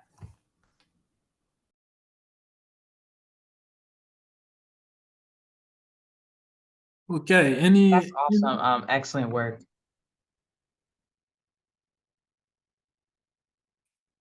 Any other questions? We still got a bit of time if anyone wants to ask Ashley anything. Y'all can ask me also about my work too. Yeah, you still mostly work on the planetary atmospheres, is that right? Yes, I still work on planetary atmospheres. I've been stuck on planetary atmospheres for about, what's this, 2023? I'm getting old. Okay. Y'all caught me on a good time because my birthday Wednesday. But I've been working on planetary atmospheres for about 6 years now. So like I really enjoy it. I didn't think that I would like it as much as I did, but all it took was someone just like DMing me like, hey, I'm so sorry about this incident that happened to you. You can come join my lab. Like, what? Okay. So, and that like just like flipped my world upside down. So yeah, cool. And so which of the missions are you most excited for? The NASA mission. I am excited for Dragonfly. And so I worked on Titan for a few years. I worked on Titan for a few years, and so that's how I transition into Neptune and Uranus with my advisor. But I'm also thrilled and fingers crossed that the Uranus orbiter and probe mission gets a go at it, because if it does, then that's good for me in my career. If it doesn't, I'm gonna cry. So I'm so tired of the like outer planets being like that stepchild that just get pushed off to the side. Like, no, I know they went all the way to Pluto. It's like the youngest syndrome, and then they said, like, how y'all go to Pluto and then go back? Like, y'all just missed, like, Uranus gets no love and now everybody wants to love her. Like, no, you don't do that. Y'all didn't like her. Like, I took a poll on Twitter once, and let me tell you how much hate it got. It went from all us saying, yes, we all don't like Mars, to everybody it went down. I was depressed. So, yeah. Oh, I'm surprised people don't like Mars. What was the favorite then? The favorite was, they said we already have Neptune, so we don't need Uranus. And I just was like, oh, this what we doing. See, once they started talking about that and Titan, I was like, okay, this didn't go my way. I'm getting off the internet. Already have Neptune. Isn't one of them like completely has like a crazy axis or something? That's Uranus. So yes, that's Uranus. So my girl, yeah, that's the special one. That's what I remembered. One of but I do confuse them. I do, but I knew one of them had an axis. You know, that's my girl. We tight. We good. I love her. I just need people to like lay off her at times. They be like, we don't need her. So I'm trying to convince my advisor that mini Uranuses is a thing. Jordan, don't laugh at me. But I'm trying to convince my advisor mini Uranuses is a thing. And he's like, Ashley, that is never going to be a thing. Okay, y'all gonna see in 20 years. Y'all heard it here first. It was a thing. It's recorded, actually. I didn't record it. Exactly. You It's got gonna be a proof. thing. It is gonna be a thing. All right. Well, I guess we still got 5 minutes, but that's okay. I think it's it's time for the break. So what we'll do is I'll leave the webinar open, but we will reconvene in 35 minutes, I guess, exactly. So I'm going to go ahead and stop recording for now, or pause. All right, so now we're going to go to our next speaker, Dr. Michael Williams, and he's going to be talking to us about a lot of the work he's been doing to promote Black in photonics. So please, Michael, whenever you're ready. Okay. Back in here. Yep, sounds good. Okay. Can everybody hear me? Yep, sounds good. Okay. So let's get this show on the road. Thank you so much for allowing me to speak today. My name is Dr. Michael Joseph Williams. I received my PhD in optics in 2018. I was, you say I am an alumni of the Fisk-Vanderbilt Master's to PhD Bridge program in 2011. So I have very fond memories and fond, things to say about the Bridge program and how they helped me in my matriculation. So I just want to give them their plug, because it's been a really, really long journey, but they were a pivotal part of that. Today, I'd like to talk about what I've been doing within this past year. Not just the past year, it's been since 2020. Just trying to get this started. It's regarding what I saw as a lack of a presence in the sciences of representation, if you will, of Black scientists in optics. If you're unfamiliar with optics, it's just the science of life science. And so what I wanted to do was make a presentation as an ambassador for Optica. If you're unfamiliar with what Optica is an international society for photo instrumentational engineers. It's the same as SPIE, same as IIIE. And when I was inducted into the ambassadorship into 2021, it allowed me to have a platform to make this presentation. So that's why you see all of the Optica symbolism, if you will, in the background. So without further ado, this is a presentation of continuing the search for equity, advancing the need for more representation of Black scientists in optics and photonics. I'd like to share a little bit about my road towards the PhD at Morehouse College, Fisk University, as I said before, and at Delaware State University. And also want to share with you the reason I wanted to become an ambassador in the first place.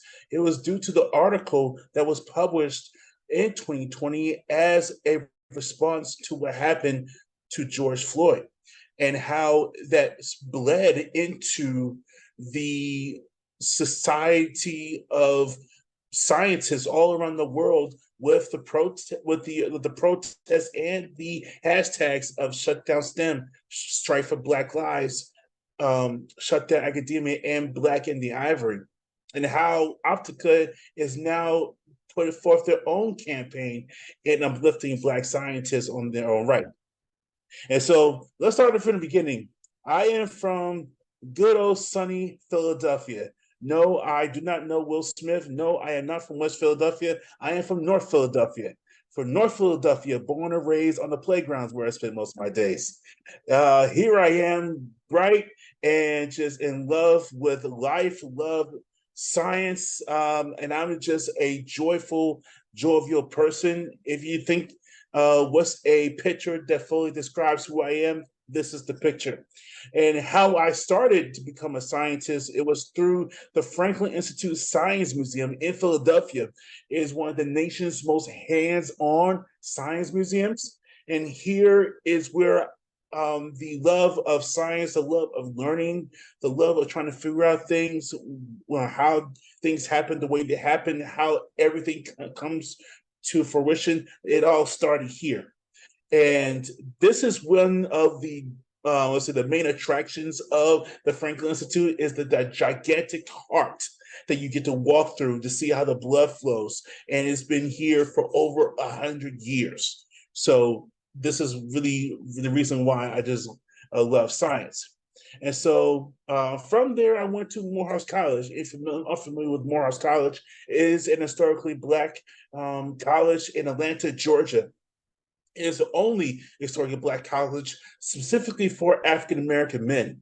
Most notably, Dr. Martin Luther King Jr., Spike Lee went to Morehouse, and Samuel L. Jackson, if you didn't know.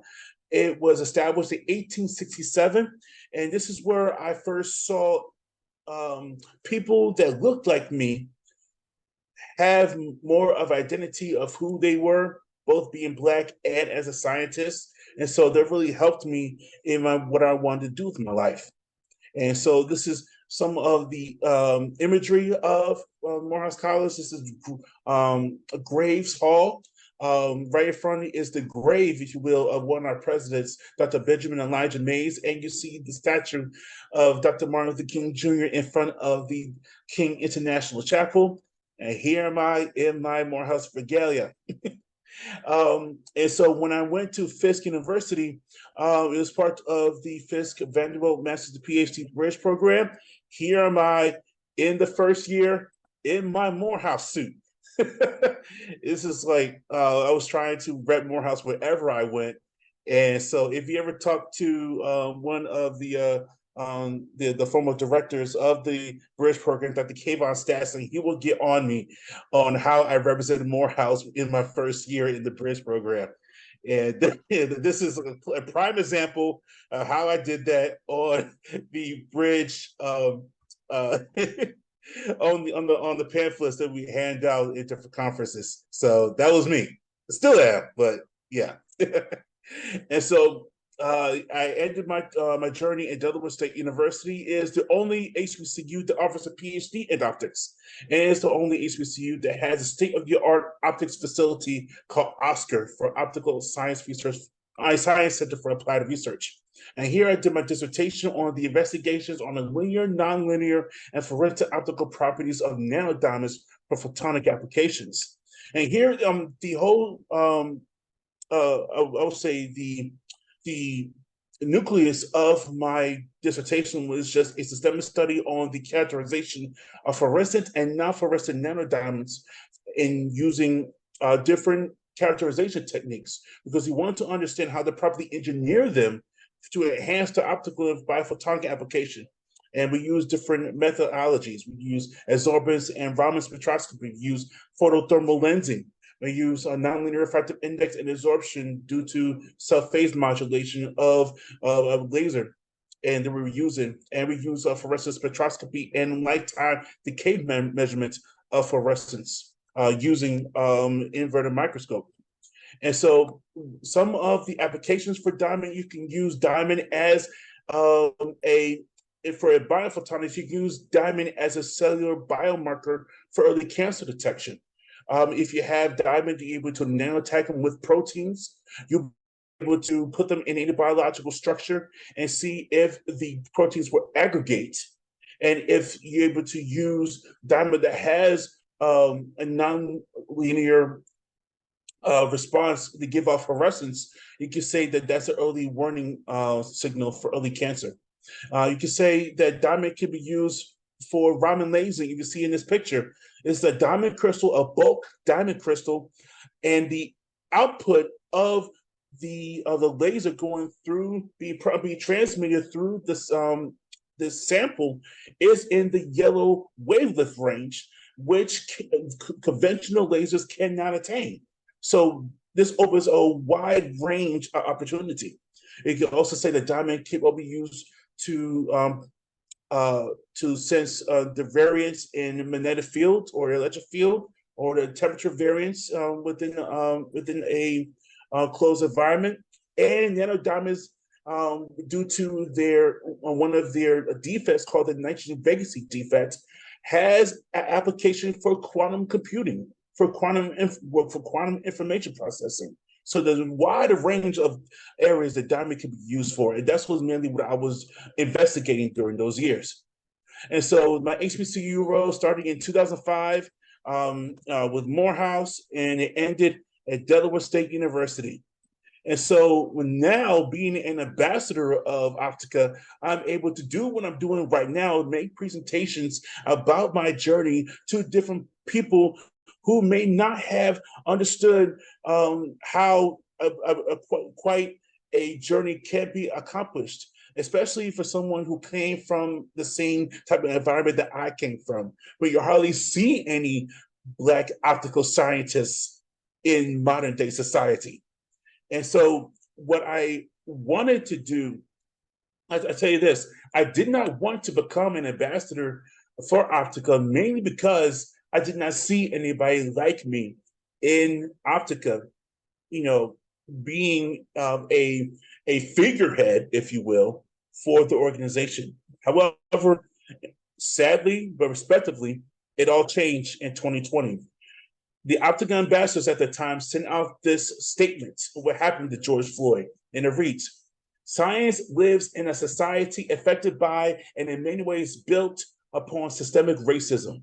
As OSA ambassadors, we are committed to fighting for justice, equality, integrity, and inclusivity in the scientific community and beyond. We recognize we need to do more by sustainably supporting, amplifying, and promoting Black scientists, engineers, and students. Black Lives Matter." This was huge because no organization put out a statement so strongly like this. But also the OPN magazine, which is the Optica or the Optics Photonics news magazine, they wrote an article, which you can look up yourself, called "In Search of Equity," and it was written in the response to the death of George Floyd, which prompted considerable public soul searching by U.S. companies and institutions regarding the inadequacy of their own efforts toward equity and inclusion. And there was a study in this article which talks about the diversity innovation paradox, which says that underrepresented students in PhD programs tend to innovate at higher rates than the majority of students. However, due to biases against them, their contributions were always devalued and discounted. And we can say this is proven through this particular study, also published in 2020. So they had 8 large public U.S. research institutions or universities. They had professors from them read one of 8 identical CVs depicting a hypothetical postdoc going for a potential postdoc going for a postdoc position, and they wanted to rate them in the criteria of competence, hireability, and likability. In all aspects of the CV, their complications were the same. The only thing they changed were the name and the race of the person to try to manipulate whether it was male or female or a different ethnicity. The physics faculty rated the Asian and white candidates as more competent and hireable than their Black candidates. So you have to, acknowledge what we all do, but it's something that when the Cell editorial team of the Cell Journal, they made this statement that science has a racism problem. And they fully acknowledged that not one of them were Black.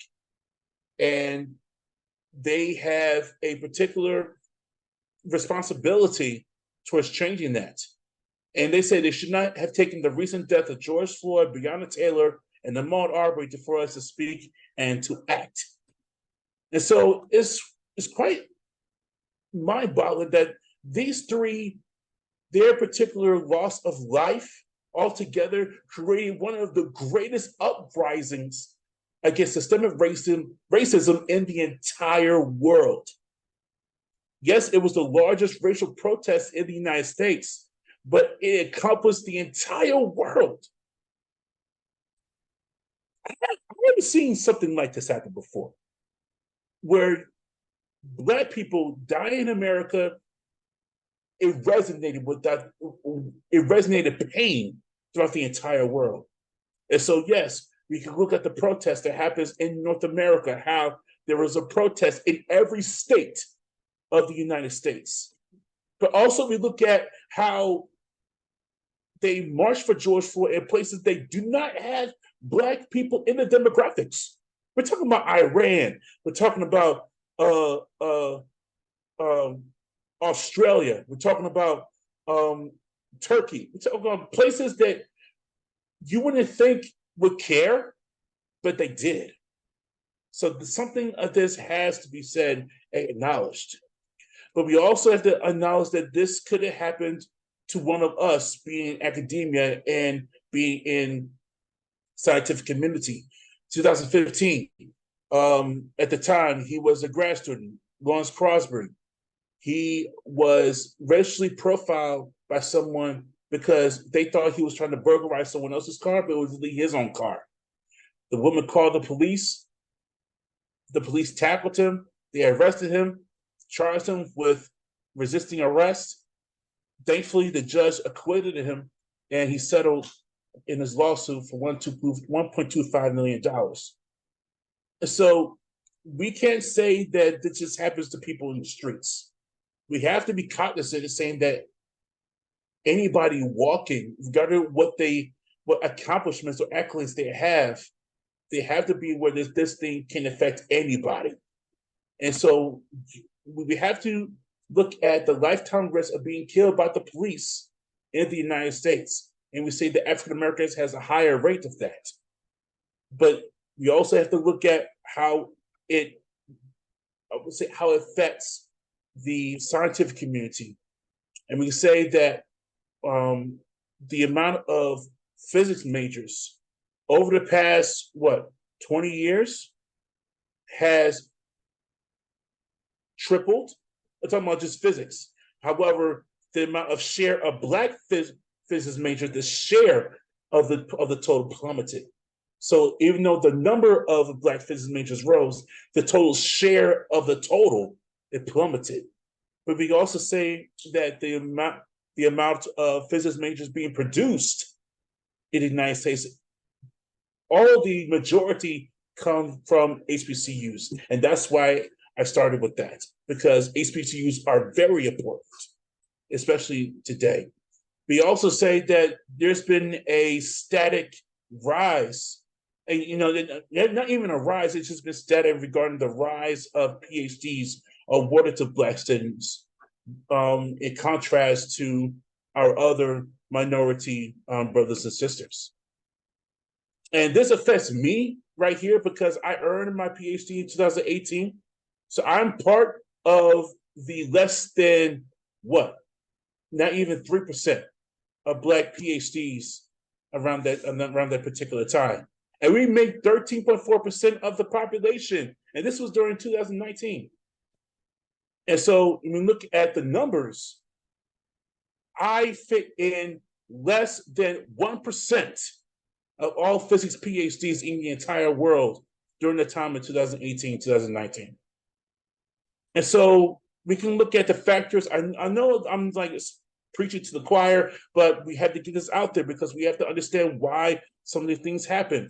We can also say there are no support systems, which is seen as a form of exclusion, having no sense of belonging. Black students and professionals, they wrestle with this often. We can also say that the poverty in the United States is a major factor because it produces a lack of education and preparation in the grade school years for the harsh math and science courses they need to take in college. A lot of people growing up, they saw that physics as an elitist field is only for white or Asian people due to implicit bias because they feel that they do not belong or even imposter syndrome. How many of us have felt that we were a placeholder for other people more deserving than we did, even though we had the same accolades, we had the same research, we published the same papers? But sometimes we feel that other people are just looking at us as a placeholder for someone else more qualified. We can also look at the lack of opportunities due to systems purposely excluding Black academics from succeeding and advancing. If you know Nicole Hannah-Jones' story, she's one that published the 1619 Project in the University of North Carolina. She went up for her rightfully earned tenure position. They denied that to her. And the only reason they offered it back to her was because of the students protesting in the institution, in the university. And so, you know what she did? She took her accolades, she took her book, she took her research, she went to Howard, Washington, D.C. When she felt respected there. Because how can you work all those years, over 20 years in investigative journalism, and be denied tenure? Mainly because they thought she was too Black. It produces a sense of invisibility due to lack of images of Black PhDs in STEM. We can also get the microaggressions. I'm gonna go to some that I have heard or have heard other people share. Why do you care what happens out there? Like, for example, when Freddie Gray was murdered in Baltimore, I heard this from a professor because she felt that I was above the populace. So why do I care what happens out on the streets? You're above that, as if I'm supposed to be part of her elitist society above what happens to people who look like me in the streets. Or I'm not racist. I don't see color. I'm colorblind. That means the person has no acknowledgement of the harassment, the pain, and the strain of being Black in America. Or, any of us heard this? You're very articulate for a Black man. You speak so eloquently. That means that you had low expectation on how well I could speak. You had low expectation of my amount of education and my professionalism. You go say gaslighting. If you go into someone with an issue or something they have done against you and they turn around against you saying that never happened. That didn't happen. I didn't do that. And then all of a sudden you feel like you're not being heard. It causes a lot of stress, a lot of emotional, mental issues, mental health.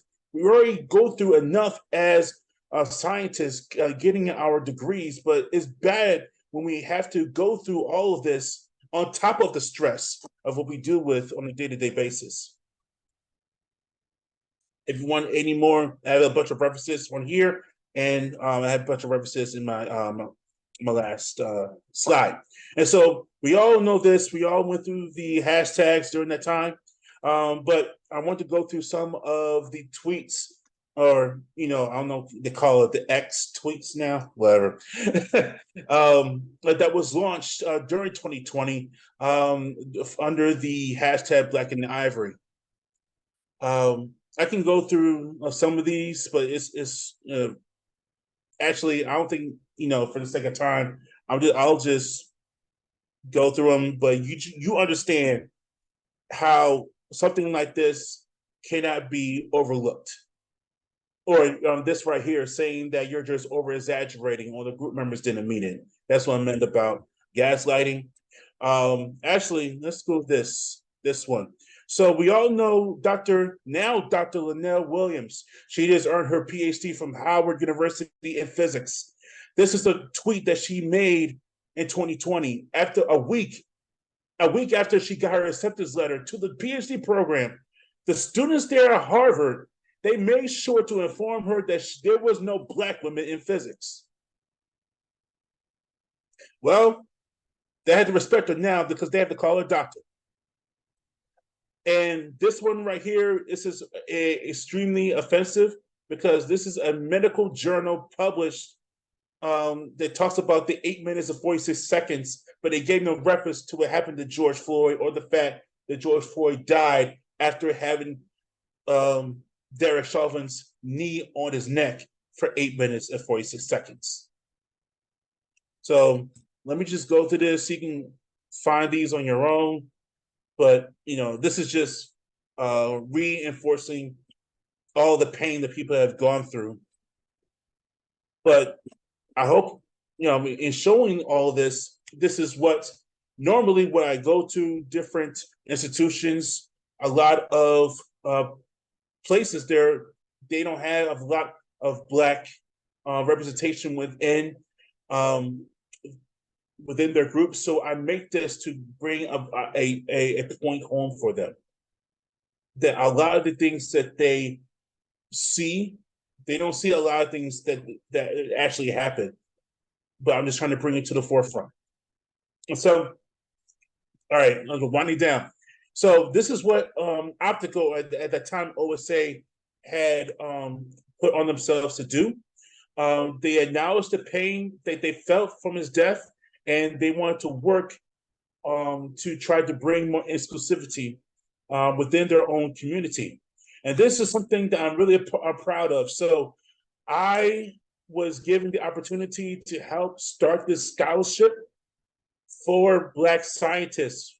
And Optica has, they started this last year with the Amplify Scholarship. They had the inaugural Amplify Scholars last year.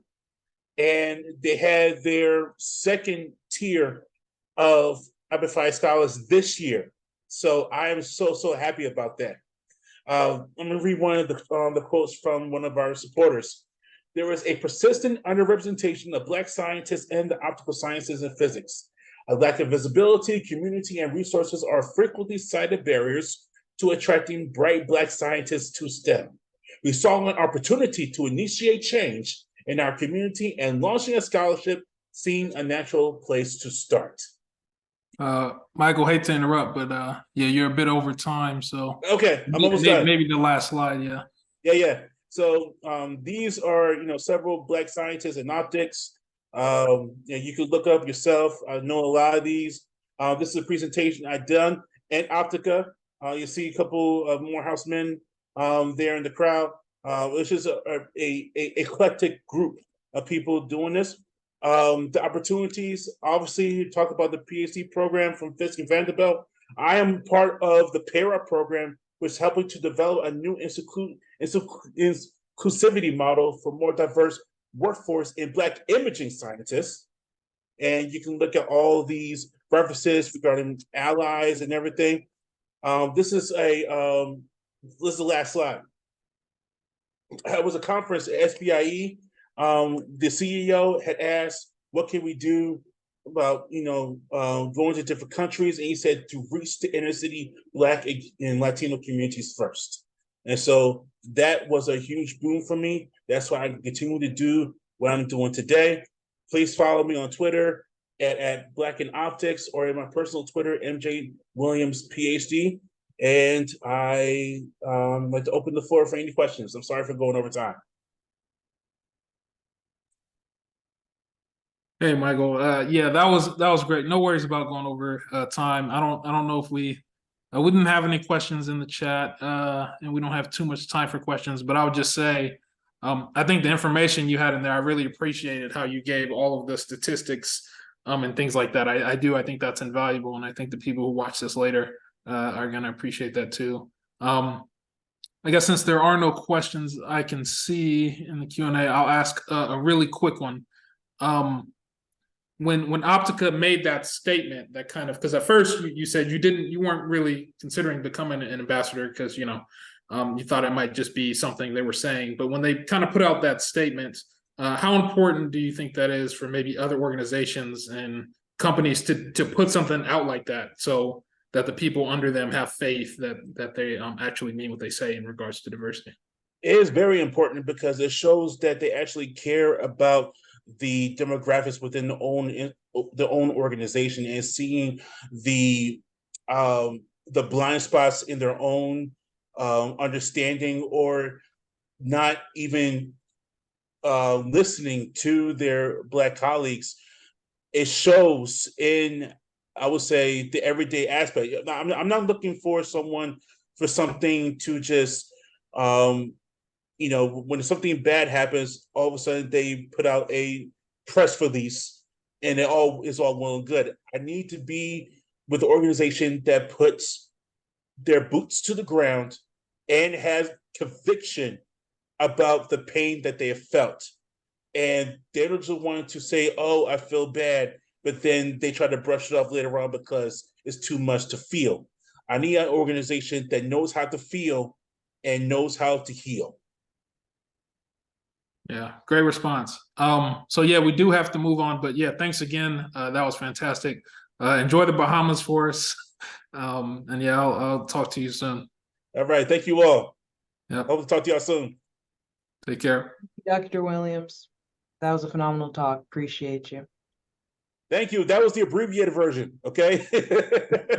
Yeah, we I were gotta kind see of the full version then. Okay. Just let me know. I'm able to do this presentation again on a later date. If you want me to, just send me an email, please. Will do. All right, yeah, we have a little bit of a switch here. So we're gonna have Janelle Sherman representing the National Association of Black Geoscientists go next. And Elon Price will go last. Janelle, are you there? Yes, I'm here. Okay, yeah, we seem to have you starting a couple minutes late, so please, whenever you're ready, go for it. Okay, no problem at all.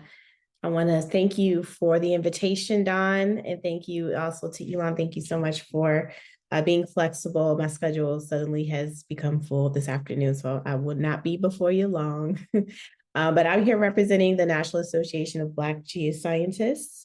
And let me turn my camera on here.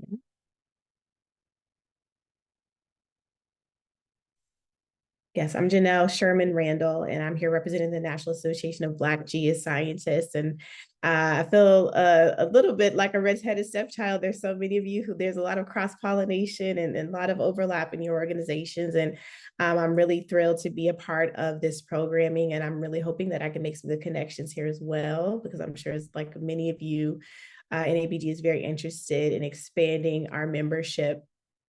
And I'll talk a little bit more about that. But I am the vice president of the National Association of Black Geoscientists, and I have been in that role for about a year and a half now. We're actually getting ready to have our election, so we'll see if I continue.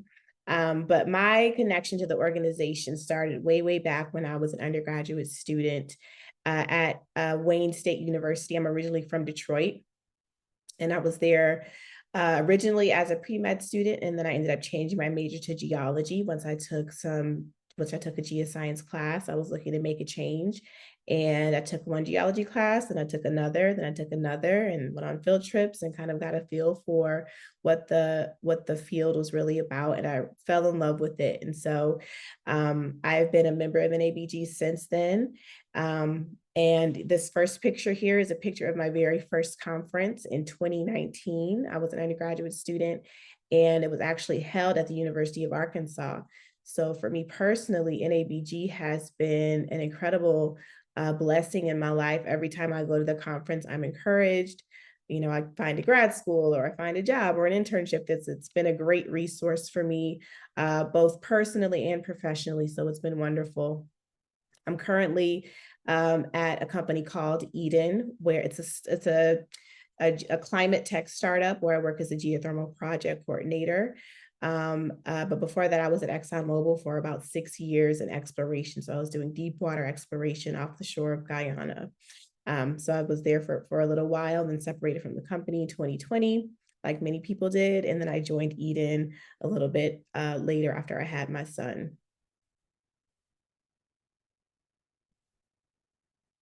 So NABG has been around for a while. It was founded in 1980 in Houston, Texas, where here in Houston, we have a lot of people who are in the energy industry.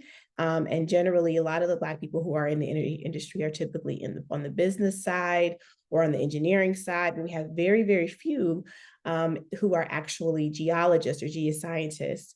And at the time of NABG's founding, it was actually called the National Association of Black Geophysicists, because it was a very niche group, a very small group. Think of physicists, then think of geophysicists, then think of Black geophysicists. And you can see that funnel is going to get narrower and narrower. And so for a very long time, it was very much focused on oil and gas. And it was really a place for professionals who lived in Texas and who were part of the energy industry to come together and collaborate, network, and connect with one another and find community, which is something that I see echoed in all of the organizations that have been mentioned here so far. So even though maybe a little bit different as far as discipline, that's certainly something that we all really need in the STEM field and as Black people is connection and community, because that's really where you can really thrive and get the resources that you need to do well. So since its inception, NABG has held 42 annual technical conferences all over the country. We have representation from all over the Black diaspora and the geosciences. Many of our members are from the continent of Africa. We have honestly not as many who are from the United States. And then we also have a very strong contingency of Black people who are from the Caribbean. Since then, not only has the disciplines of NABG increased, also, as I mentioned, the global representation of NABG has increased as well. And as time has gone on, we have actually been able to welcome students who are not only here as students in the US, we've also had students that we've been able to bring into the organization from different countries that are actually still students in Africa or in the Caribbean, which is something that we haven't been able to do until very recently.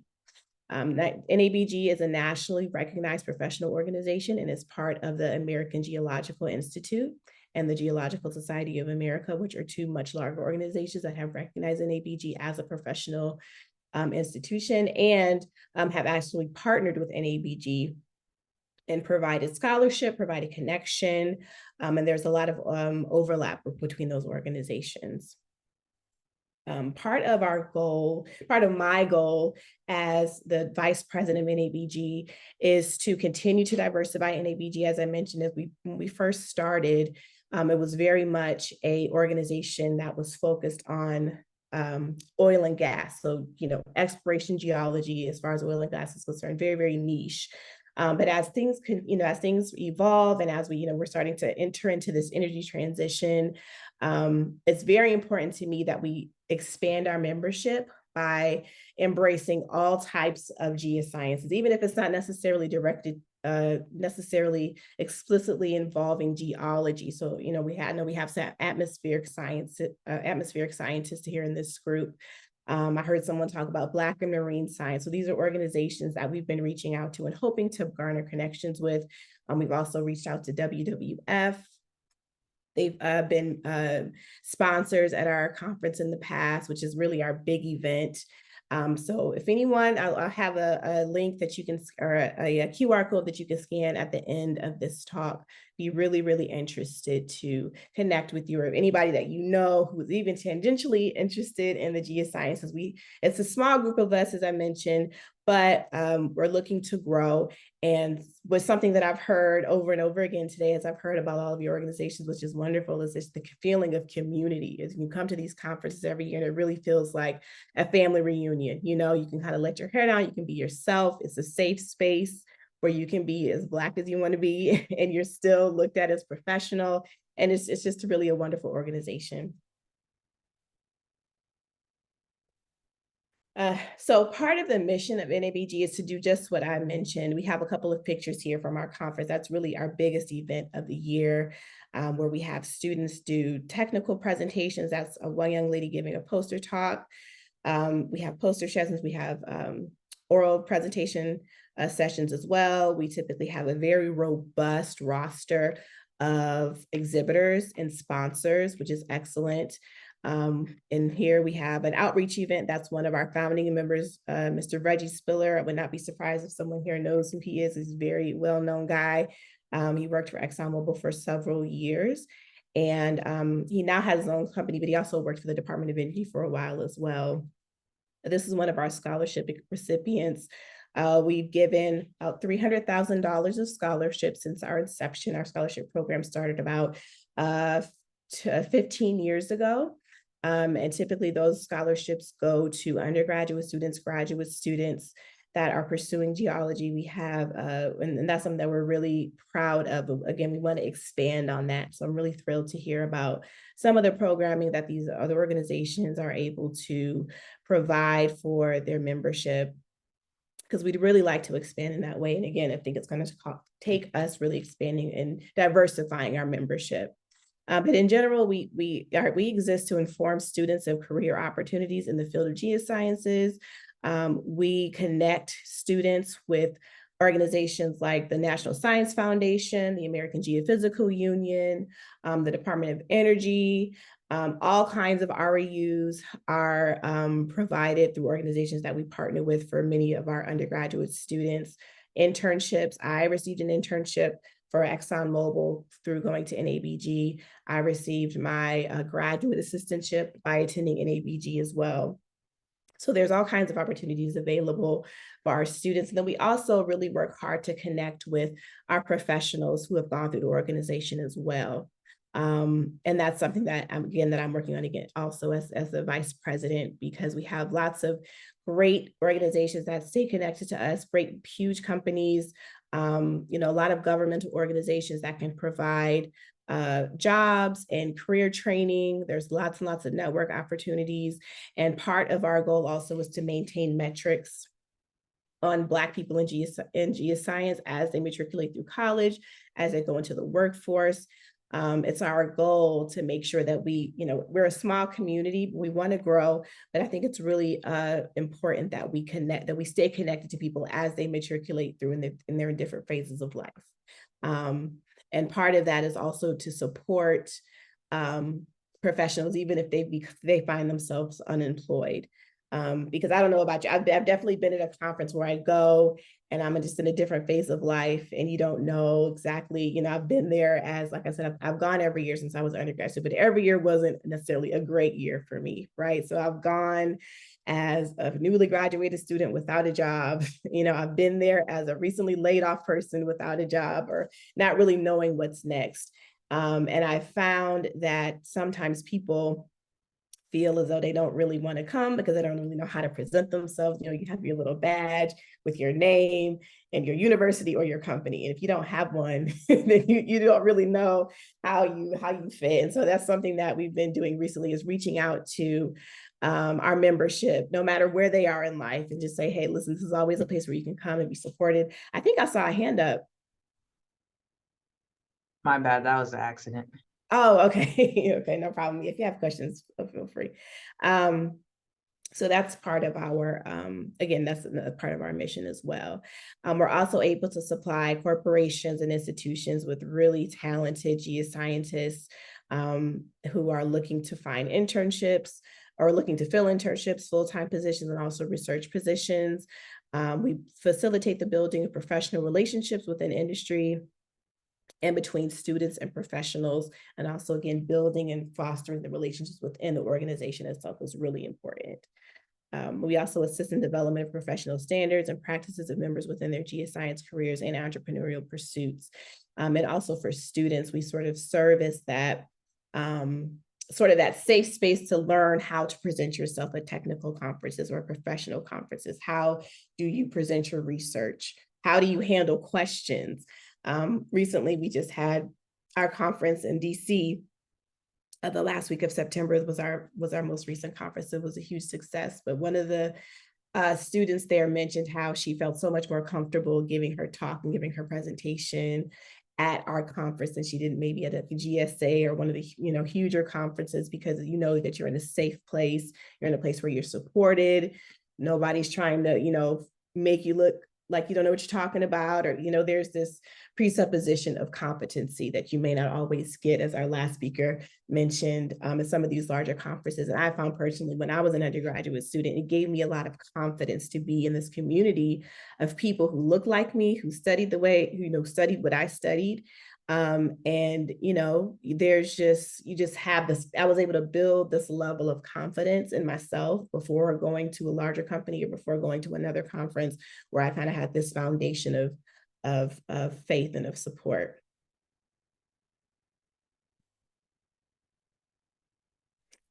So as I mentioned, NABG, we're working really hard right now to maintain and have consistent involvement and engagement with our membership beyond students. We do provide a lot of support for students.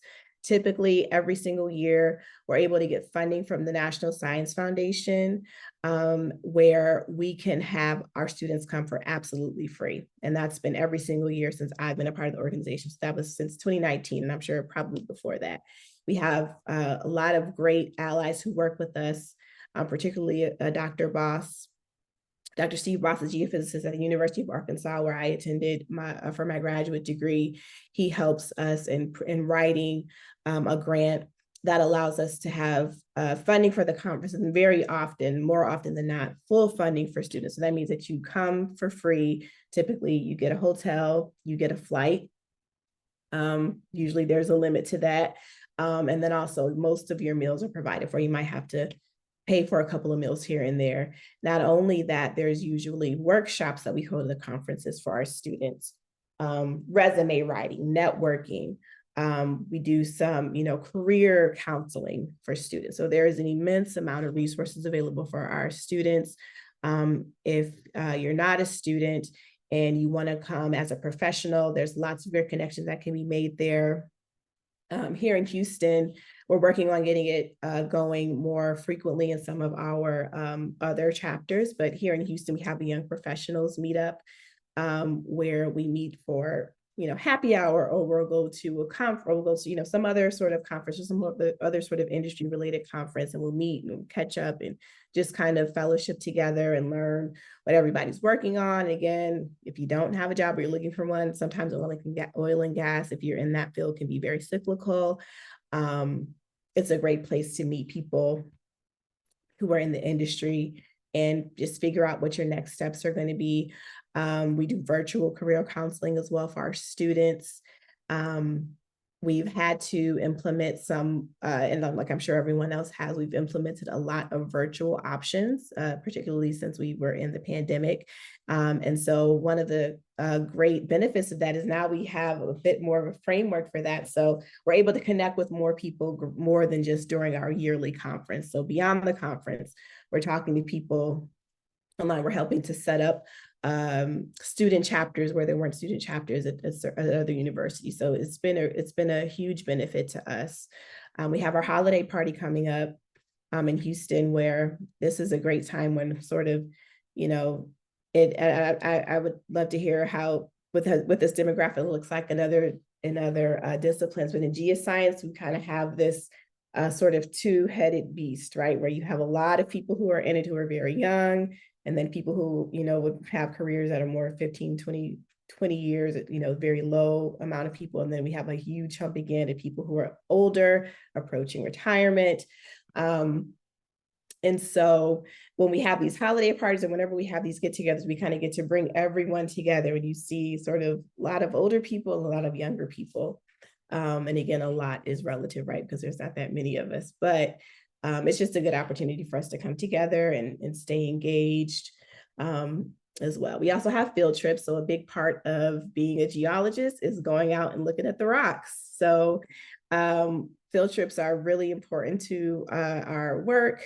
It helps us to understand the world around us. We get to see systems in real life, see, modern depositional systems, and field trips are a huge part of our culture as geoscientists. So we often have field trips that are associated with every field trip, but every so often we'll also have a field trip that's not associated with the conference as well. So what else do we do? So let's see. So this picture here, there's me and some of my colleagues. We partnered with NSBP, with the Houston chapter of NSBP, to do some outreach. We had a booth there. We were the only geologists. We had a lot of other companies and universities there that are representing engineering departments, but there is some overlap between geology and engineering. This is an image from the latest promotion for our most recent conference. Like I said, at the end of September. That was in Washington, D.C. It was held at AGU's headquarters, the American Geophysical Union, which was really a huge benefit to us because now we're starting to partner with AGU in a more robust way, where they're also providing a lot more funding for our students and for our conferences. And these are two young guys. I really love this picture because this T-shirt is from AGI, the American Geoscientists Institute, and it says, "I'm a geoscientist." And when you look at those guys, you might not think they look like geologists, but they are, right? Because we do all of the things. We're scientists as well. And we were sitting on the bus. We were heading out to our field trip at the end of that conference. I believe that was in 2019. This is one of our members giving his technical talk. This is Victor Rowland. He lives in Tennessee and he works for the United States Geological Service in Tennessee. And he was giving his talk. He had just recently graduated with his PhD that year. Another huge partnership with NABG is the CDEP program, which is centered at Fort Valley State University in Georgia. And a lot of our students come through that program. It's a really great program where they actually take students from, I think they started in high school. I have colleagues who've been through that program who started in high school, or maybe even middle school. And every single summer they have programming for them that's really centered around geology, engineering, physics, and mathematics. And every single year during the summer until they get into college, they have programs where they do, they'll do test prep, they'll go on field trips, they'll go, I think at ExxonMobil, when I was still there, we would sponsor them to have a tour at ExxonMobil so they can just sort of see what kind of opportunities are available to them. It's a really excellent program.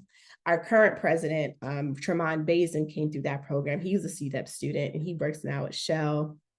And as I mentioned, he's the president at NABG. But what's really great about it is that we get to see these students very young. I think that they come to the conference as college freshmen, and they'll do a presentation. Usually that's right at the beginning of the year, so they don't have a whole lot of experience. They don't have a whole lot of research experience, but they usually come, they'll give a poster either on the CDEP program, they'll talk about demographics and the geosciences, or they'll talk about, some work that someone else has sort of done ahead of them, and they'll give a talk on it. It's just really great for them to get the opportunity very young, just coming straight into college to give these technical talks. So it's a really great sort of incubator for them. Let's see. Beyond that, I'll kind of end it here. Something that we're really interested in doing, again, as I mentioned several times, is growing our membership. So historically, we have been very, very focused on geophysicists and oil and gas, but there's so much more in geoscience. There's so many more people who are Black or their allies, don't have to be Black, right? People who are interested in joining up with us and helping to grow our organization, taking advantage of the vast connections that we have. A lot of great organizations, a lot of great companies are connected to NABG.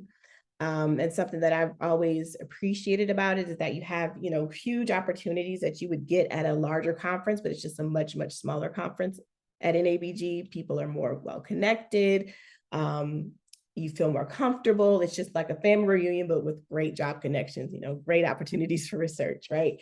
So if you know anyone, as I mentioned, who's interested, if you're interested in joining as a professional, as a student, you can scan that QR code. It'll take you right to all of our social media. We have Twitter, or X, I guess it's called now, Facebook, Instagram, anything you can think of. You'll be able to connect with us there. Our website is also linked through that QR code as well. So I'll stop there, but thank you so much for this opportunity again, and I'm happy to take any questions. Yeah, thank you for that wonderful presentation, Janelle. Do we have any questions in the chat? Okay, do we have any questions from our panelists? Okay, I'll ask one. So earlier in the talk, you mentioned, sort of at the inception, most people were called, I guess, geophysicists, and they were coming from, an engineering or a heavy physics sort of background. And you also mentioned that, you've done a lot of work with actual companies, and you used to work for ExxonMobil. And so my question is, it seems like, at least as far as I can tell, that in this discipline, there may be more of a connection to industry versus sort of the academic route. And have you kind of noticed that difference compared to other disciplines? And have you noticed some different challenges from having to deal with sort of the corporate side of things more often? Yeah, so I'll say this. My experience is certainly more corporate than academia. I do have a master's degree, but I did not go through a PhD.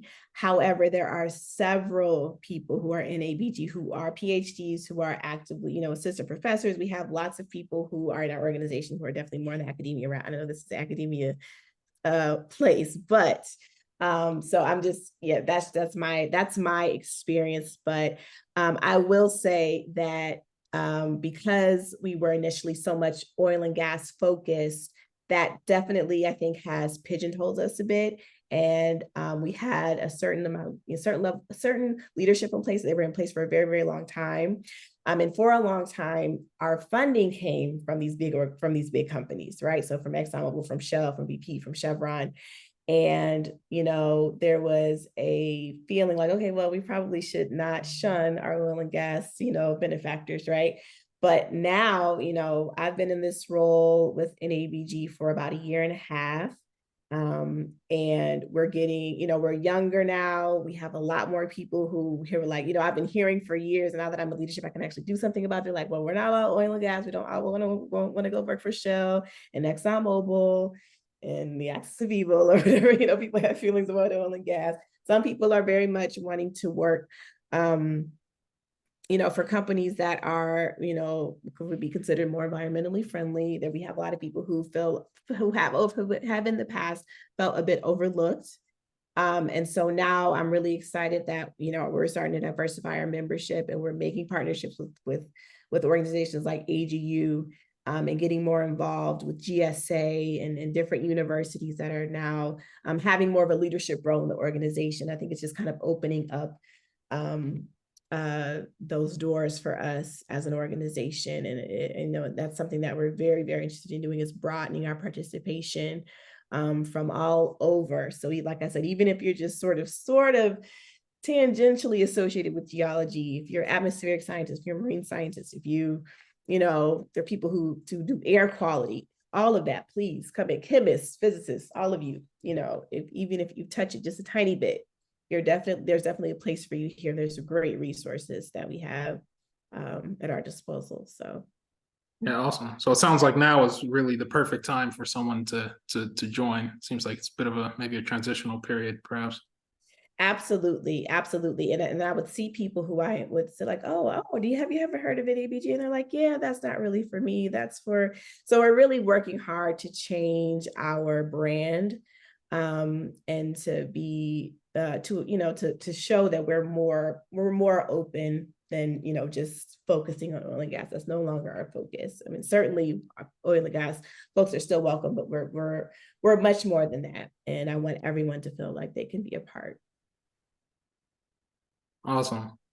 Well, yeah, it looks like that's right on time. So perfect. Thank you again for that talk. That was very informative. Absolutely. Thank you so much for having me. Of course.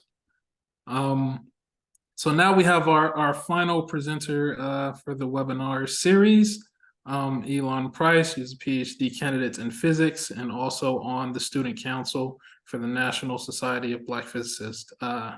Elon, are you prepared to start? Yes, I'm ready whenever you guys are. Awesome. Go for it. All right, I'm going to share my slides. Can you guys see this pretty good? Yep, looks good. Full screen? Yep. All righty, so hello everybody, happy Monday, and I appreciate you hanging on for the last talk of an amazing set of panelists. I just want to start by saying thank you to all of the panelists today. Like going into my career in physics, I didn't know about NSBP, and I definitely didn't know about any of the groups that I heard about today. But to see that we are united in our experiences, and that there are people, so many good people out there trying to do amazing things to better our experiences is very, very encouraging. So thank you to everyone else who presented today. And thank you, Don, for extending this invitation to me, fellow Bridge student. It's really good to see you again. It's nice to meet you, Jordan. And I'm happy to present the work of the Student Council with you guys. So before I get into it, in typical Student Council fashion, we always start with like this icebreaker activity, like how we always start all of our programming and our activities.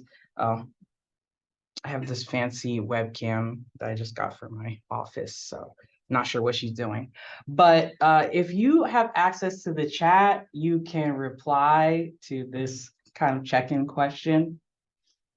And if you want to say why, that's also cool.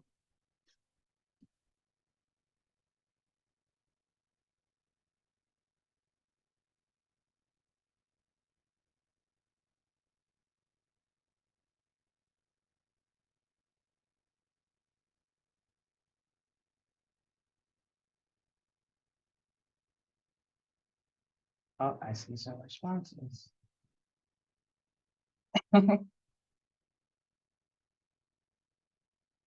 I'm feeling like 6'2". I'm also feeling like 1. Most days I wake up feeling like 1, but then I get to a 6 by the end of the day.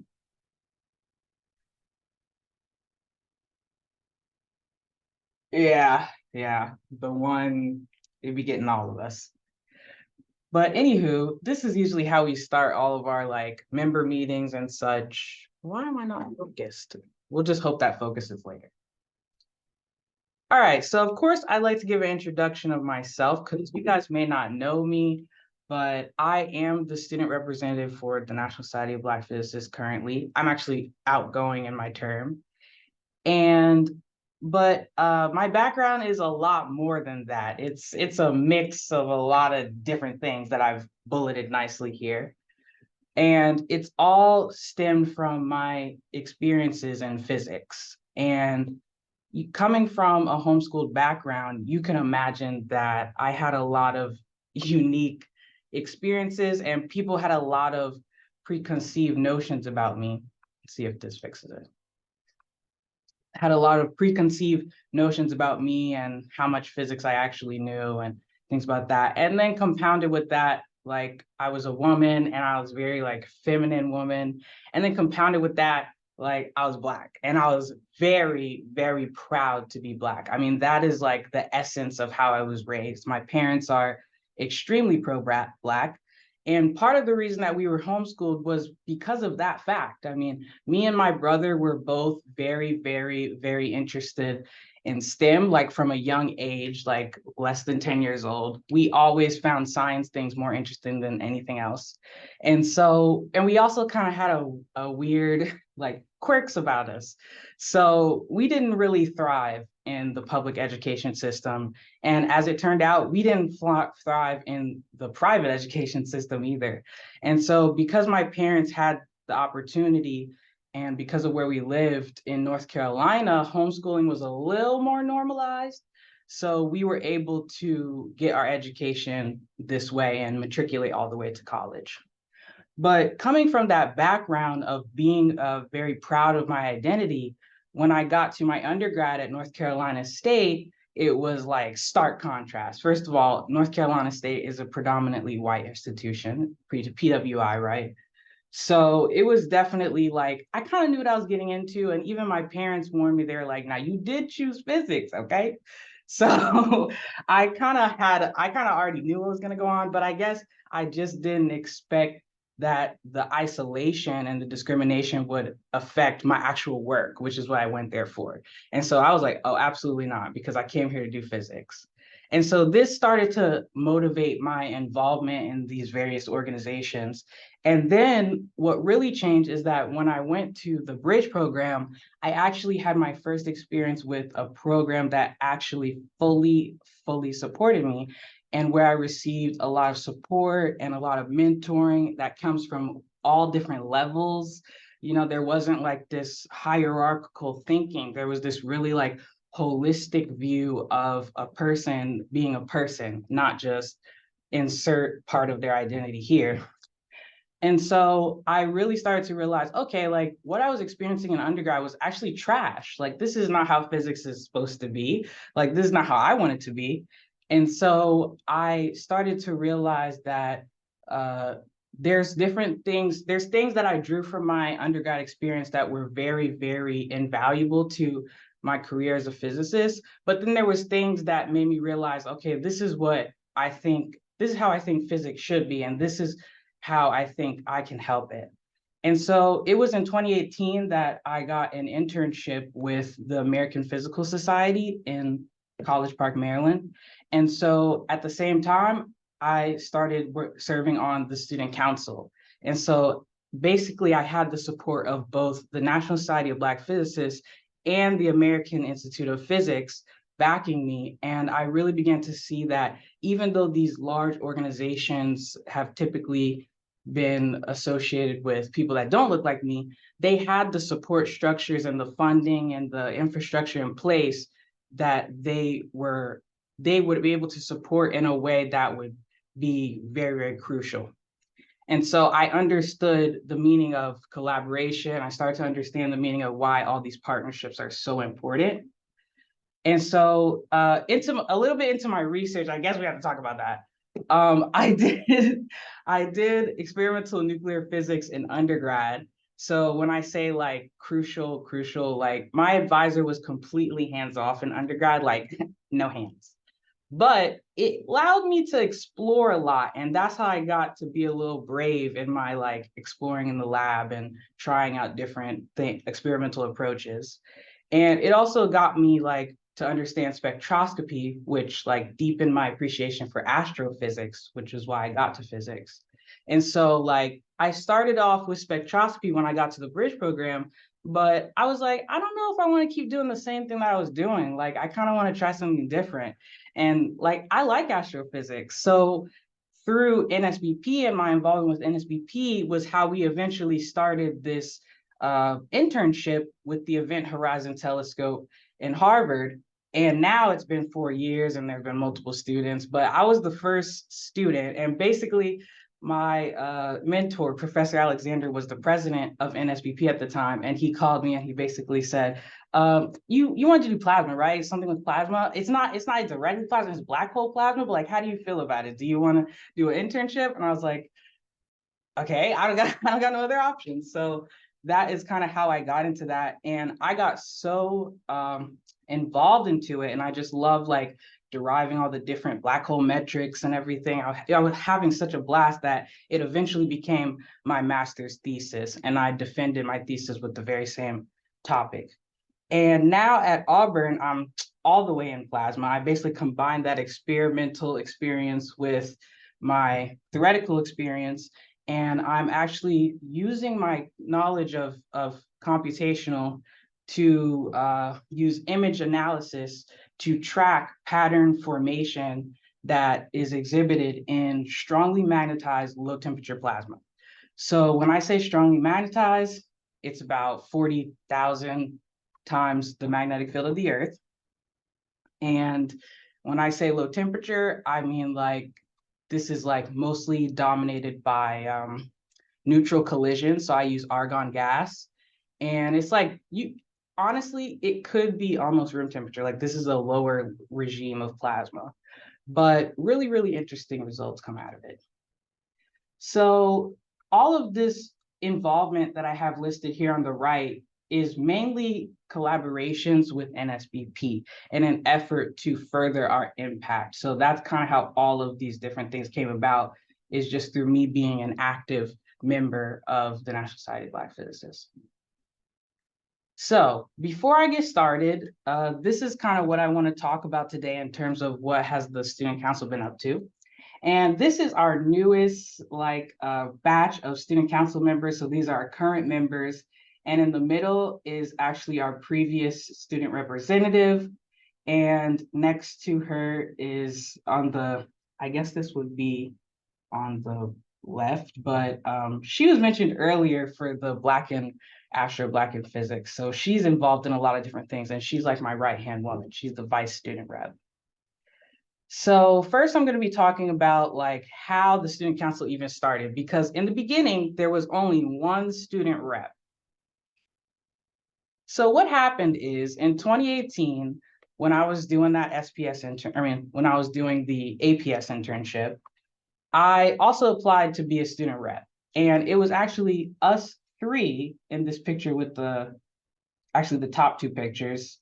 It was us three who all applied. And in the end, it was given to Dr. Joshua Burrow. He's a doctor now. And but the other two of us, we were so motivated that Dr. Willie Rockford, who was the president at the time, he basically could not help but to extend the opportunity to us as well. And this is where we started to form a council instead of just one student representing all the Black physics students in the whole country, because that works. So now that we had our council of three, we only needed three at the time because our one mission was to establish chapters. That was why we decided to create this council. And so we had a very quick turnaround. We amended the bylaws, we like drafted different constitutional documents, and we drafted petition forms and all of these things. And we were able to have our first chapter by the conference. And so this is a picture with all of the people that were involved in creating that chapter. And Dr. Rockford's there, Josh is there. And it was really touching because we had done all of this for over the phone, like not even Zoom, because I don't think Zoom was popular back then. So we were literally just talking on the phone, like we're about to start chapters all over the country. Like we're gonna have regional chapters, we're gonna have this, we're gonna have that. It's gonna bring up chapters all over the world. Like we were so excited. And our excitement was shared by so many other students, like all these conferences that we would go to and all of the students that we would engage with to try to get the word out there about chapters. That's where we started to understand how powerful that other students were and how powerful student leadership was. And so we started to be like, well, we can do more than create chapters. We might be able to change the whole game right now. And so in 2020 was when we had our president, Professor Alexander, the one that eventually gave me my master's thesis, basically. And so he had a group of students that he were like, all leadership had leadership experiences in their own way. And he wanted us to all come together to create a larger council so that we could be able to support our student members at least in a way like that they couldn't get from just the conference. Because before this council was created and before we started our programming, it was really just the annual conference was kind of their only connection to other Black physicists for the whole year. And although Dr. Williams, Michael Williams, yes, like Dr. Michael Williams said earlier, like the conference was a really good resource, but throughout the year, like most of the experiences was, some people felt like they couldn't even make it back to the conference next year because that year was just so rough for them. And we did have a lot of students still attending PWIs because of just physics programs representation at HBCUs. And so we wanted to find a way that we could support them throughout the year, even, despite the conference. And so at that time, we decided to expand our student council from 3 to 11. And we decided to develop it more and like, what more could we do with this? And we also created a mission statement. We created a handbook, all these supporting documents, because in the back of our minds, we were thinking like, well, the student council is beautiful. It supports you. It has all these resources. It supports the students of the organization. It supports the students who are on the council. But like, what about the future? Being a student is hopefully a temporary thing. So what about the future, And so we started to like keep all these documentations of like how we did everything that we're doing so that the future councils could have some kind of guidance. And so we drafted that. And then we also made an application process because in the beginning, we just like knew some students, and that's Dr. Alexander all called us together. But now we have a formal process where if you show leadership in any way and you're a member, then you can be on the student council. And so this is our mission statement here. And really the thing I wanted to highlight here was that we exist to promote the image of Black scientists, and we do this through a million different ways. But we also want to make sure that we act like the student council is an extension of the student rep. So maybe the student rep alone cannot assess the needs of, for example, international students. Not every student rep has been of international background, you know, whether it's even second generation, you know, and maybe they don't know the needs of international students, or women in physics. Not every student rep has been a woman, so maybe they don't know the needs of women in physics. And so to try to create a more diverse working body so that we can make sure that we capture and maintain an inclusive space within NSBP.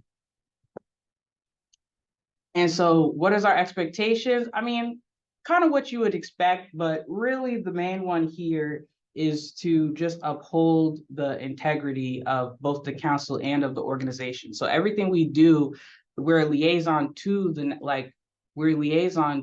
board. And so one of the council members is going to have a board position, they're going to have a board vote, and then the vice rep is going to be kind of like their right-hand person. And so there's always a connection to the organization at large. And so this is that breakdown of our subcommittees that we kind of created to maintain our infrastructure and with the idea of sustainability in mind. And really the executive council is a mix of the student representative, which is a board member, the vice representative, which can serve as a proxy for the student representative, and then there's probably another council member. But the reason I point that out is because I think it was actually one of my mentors from NSBP that told me about this thing that Walmart does where they train 2 down and 2 up or something. And you have the people that were going to be next, like the elected people. And then you have the people that were in the past to train and then the current person all working together. And so that's kind of what we're doing. Like we have the past student rep, we have the prospect student rep, and then we have the current student rep, all working together to make sure that everybody gets the support that they need. And so now I'm going to talk a bit about what we actually doing. I've been hyping it up so much, so now I'm going to show you a lot of pictures. So this is kind of our ongoing programming, what we do all the time. Like we're constantly coming up with new ideas because when you have 11 people, it's a lot of ideas.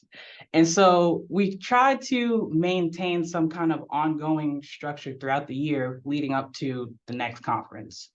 And these are our most successful things. So we have our seminar series, which is for our members to showcase their research, you know, and we have a lot of different ones. So definitely check out that website. But it's also available to the public. So now, like, I'm just so interested to see the kids of the future that was watching Quark videos when they were like 6 years old on YouTube. I'm so interested. And especially for someone of color, someone that may look like them, you know, I think that's going to be really great.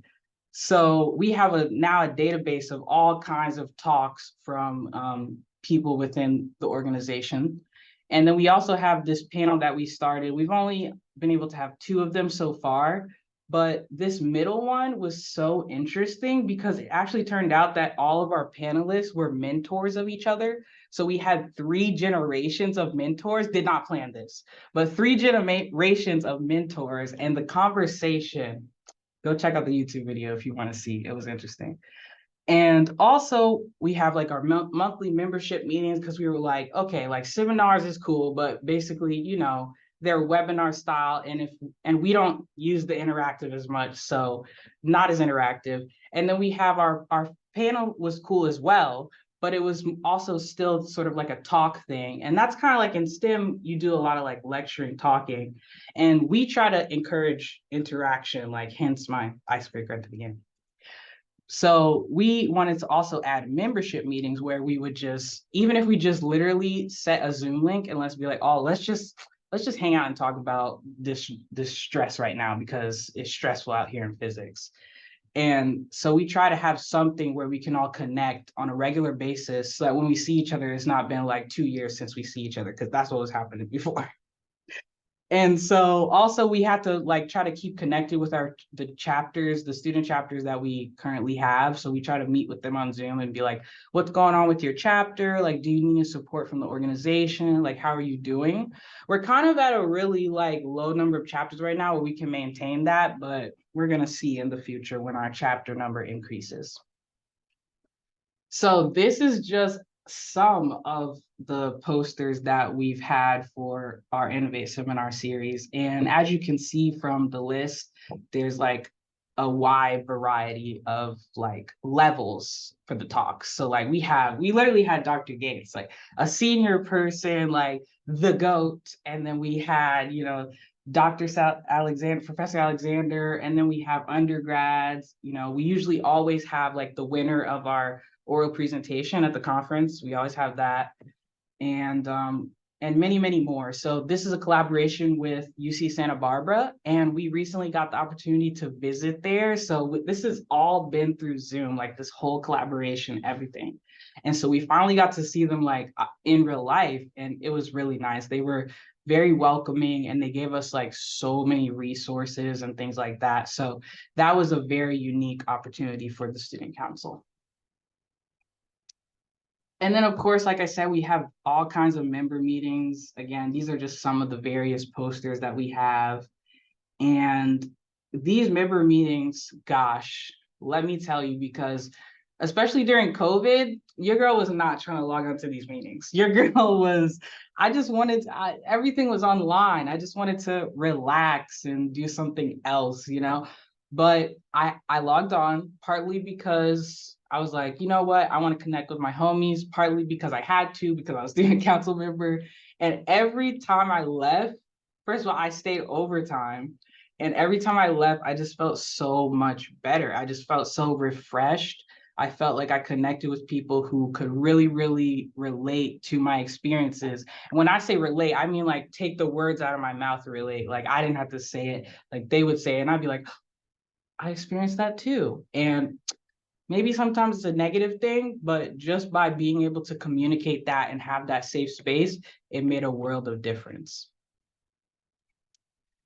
And so now I'm gonna get into our student chapters. Here's some pictures from my chapter that I created at North Carolina State. We were so feeling ourselves with these pictures. Like the golden hour came and we was acting crazy out here, but it was a fun photo shoot day. I remember that.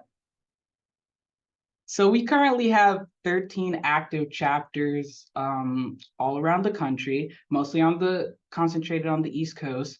And I get tons of inquiries every day from other universities, institutions, HBCUs that are interested in starting a chapter.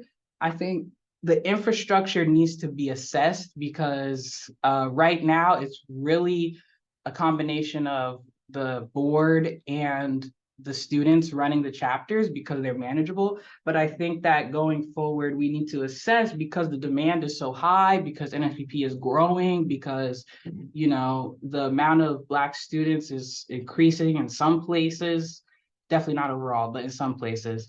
I think that we need to assess how we can manage these chapters more effectively so we can continue to provide that support on a local level. But we've made success since having nothing. So there you go.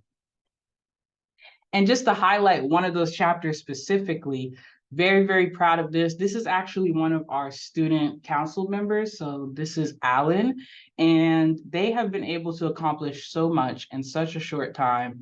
And they are coming 20 strong to the conference this year. They're able to raise the funds to pay for 20 students' registration fees. And by the way, if I'm not talking about the overall organization, you could go to the website for that.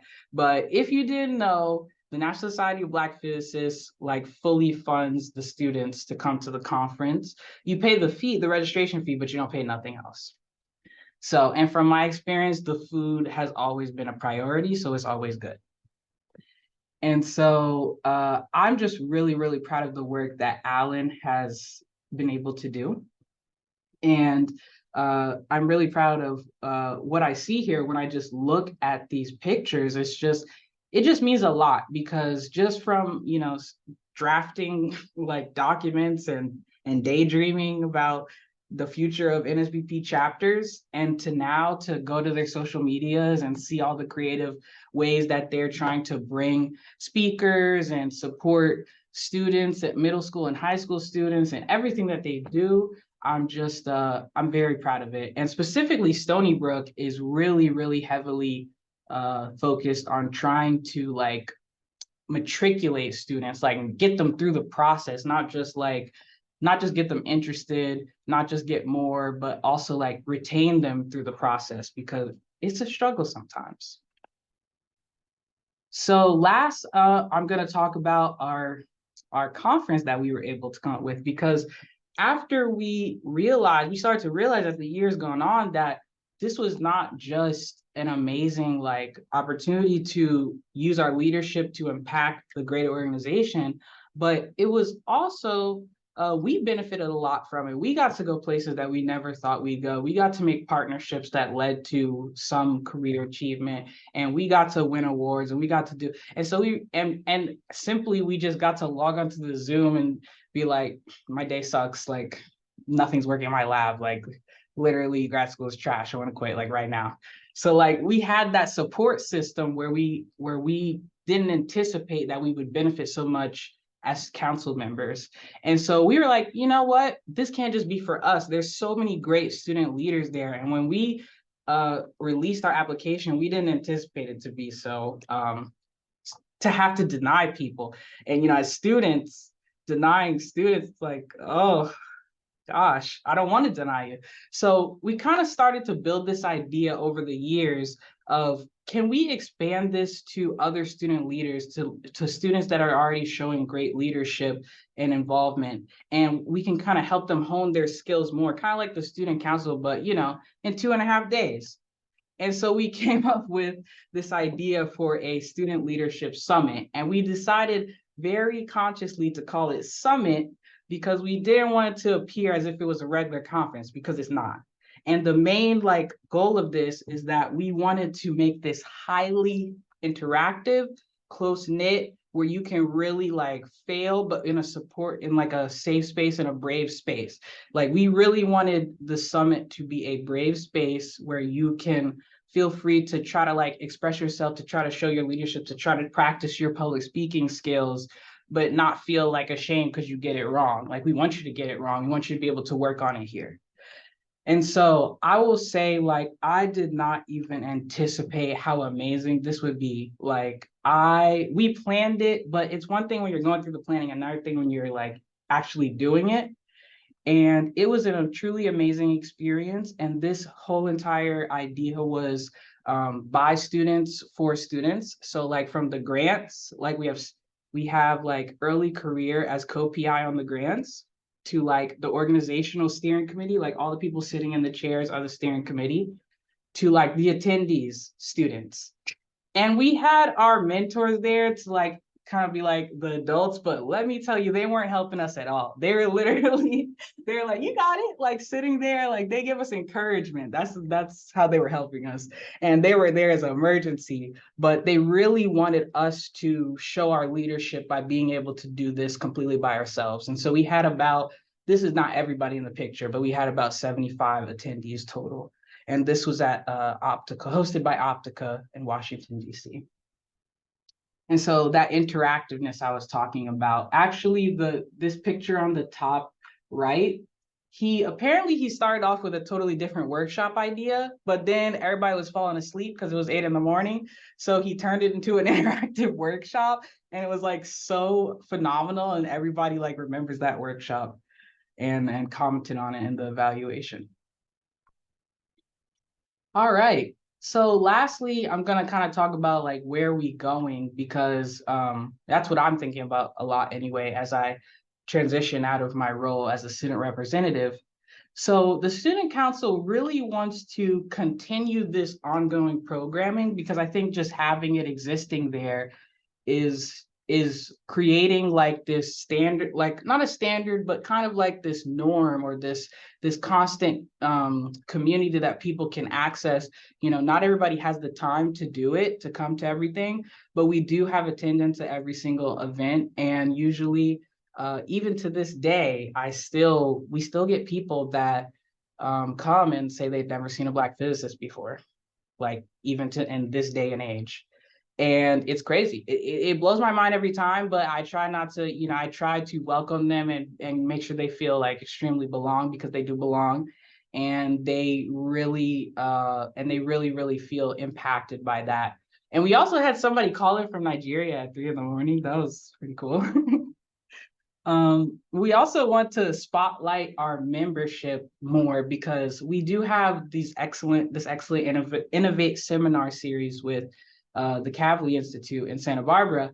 But we also at one point started doing membership spotlights, where we would literally just like send out a newsletter and be like, oh my gosh, guess who's studying neutrinos? Like, this is really cool. And so we want to get back to that, because I think that, you know, continuing this mission of promoting the image of the Black scientist. And then we're also hoping to create a different seminar series that is more like public outreach. So this would be, there's actually one video available somewhere on YouTube, probably on the YouTube channel. But this would be more like a casual like conversation with a physicist, NSBP physicist, about some topic like the moon landing or something very like public outreach, general public oriented, but coming from the voice of an NSBP member.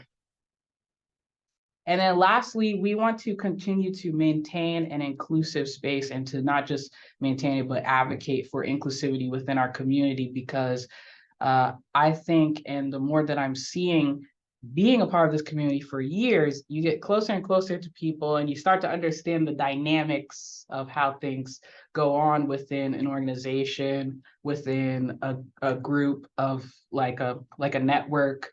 And you kind of see that, you know, within a group, there can come a lot of like group dynamics that can kind of forget this mission of inclusivity. And even though that we are united in our experiences, in our Blackness, and affirming the mission of NSBP, I think that there's still parts of us that are all unique, and that are unique to our identities. And we want to maintain this idea that we're not just Black physicists, we're not just insert thing here, but we're a mix of different things that make us who we are. And we want to celebrate that. So lastly, I want to provide this slide with tons of information. So if you are interested in being a member, just like Dr. Johnson mentioned, you can, you know, affirm the mission, and you could be a member of NSBP. You don't have to be Black, you don't have to be a physicist. And especially with my chapter in NC State, we had mathematicians, engineers, and we had one humanities person. I was like, listen, if you want to support, you want to support. She just thought physics was so cool, so she wanted to support. And I also had the NSHP website here. NSHP was kind of related to NSBP, from what I understand historically. This kind of one came out of the other. So, but they're kind of their own thing now, and we still collaborate with them because like cousins, you know. But they have their own organization, they have their own membership dues, they have their own like conference with SACNIS and things like that. So I think this is definitely a great resource as well. I know for a fact, because I've been involved with their board members. And lastly, here's all of what I could find. The socials of all of the chapters and of the main org is at the top there. I might have missed one or two, but not all of the chapters have socials. But if you check out just these ones, you will definitely see all the crazy things or amazing things that, and some of them crazy, that they have been doing all around the country to support like Black physicists and Black physics students on a local level.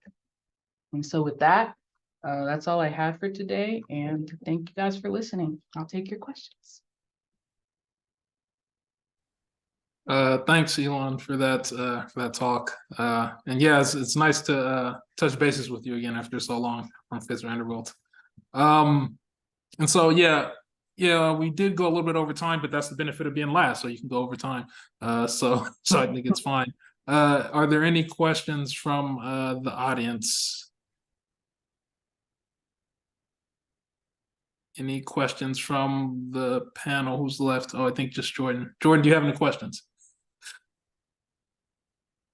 Well, I'll ask one in the meantime. So one of the things I think you talked about in your talk that maybe a lot of the other speakers didn't, but I thought was interesting, is this idea of kind of promoting student leadership, right? So it seems like you and the rest of the student council spend a lot of time not necessarily just doing the work you're doing, but making sure that you're going to encourage some student leadership coming up after you. So what have you found effective and not effective in that regard?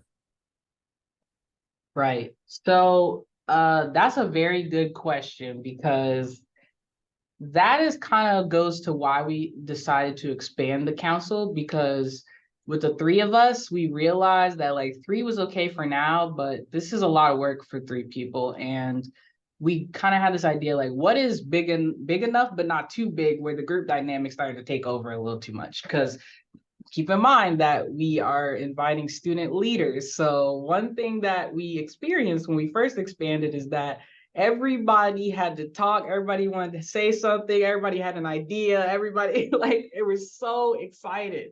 And so we had to really figure out a way to like make sure everybody like stuck to their roles.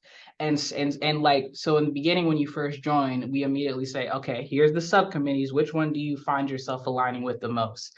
And so they could know, like, this is your responsibility, and don't get too overwhelmed, because it's a combination of they want to do it because they're so excited to do it, and they don't realize that it's going to get overwhelming when they have to do like regular, school and research and everything. And part of it is like some people sign up and then they don't handle their responsibilities well. So I would say the main thing that we've been able to kind of maintain that, when some people get overworked, when some people are doing more than they should, is to have the leadership of the student representative. It's really the responsibility of the student representative and the vice representative to have that second person saying something.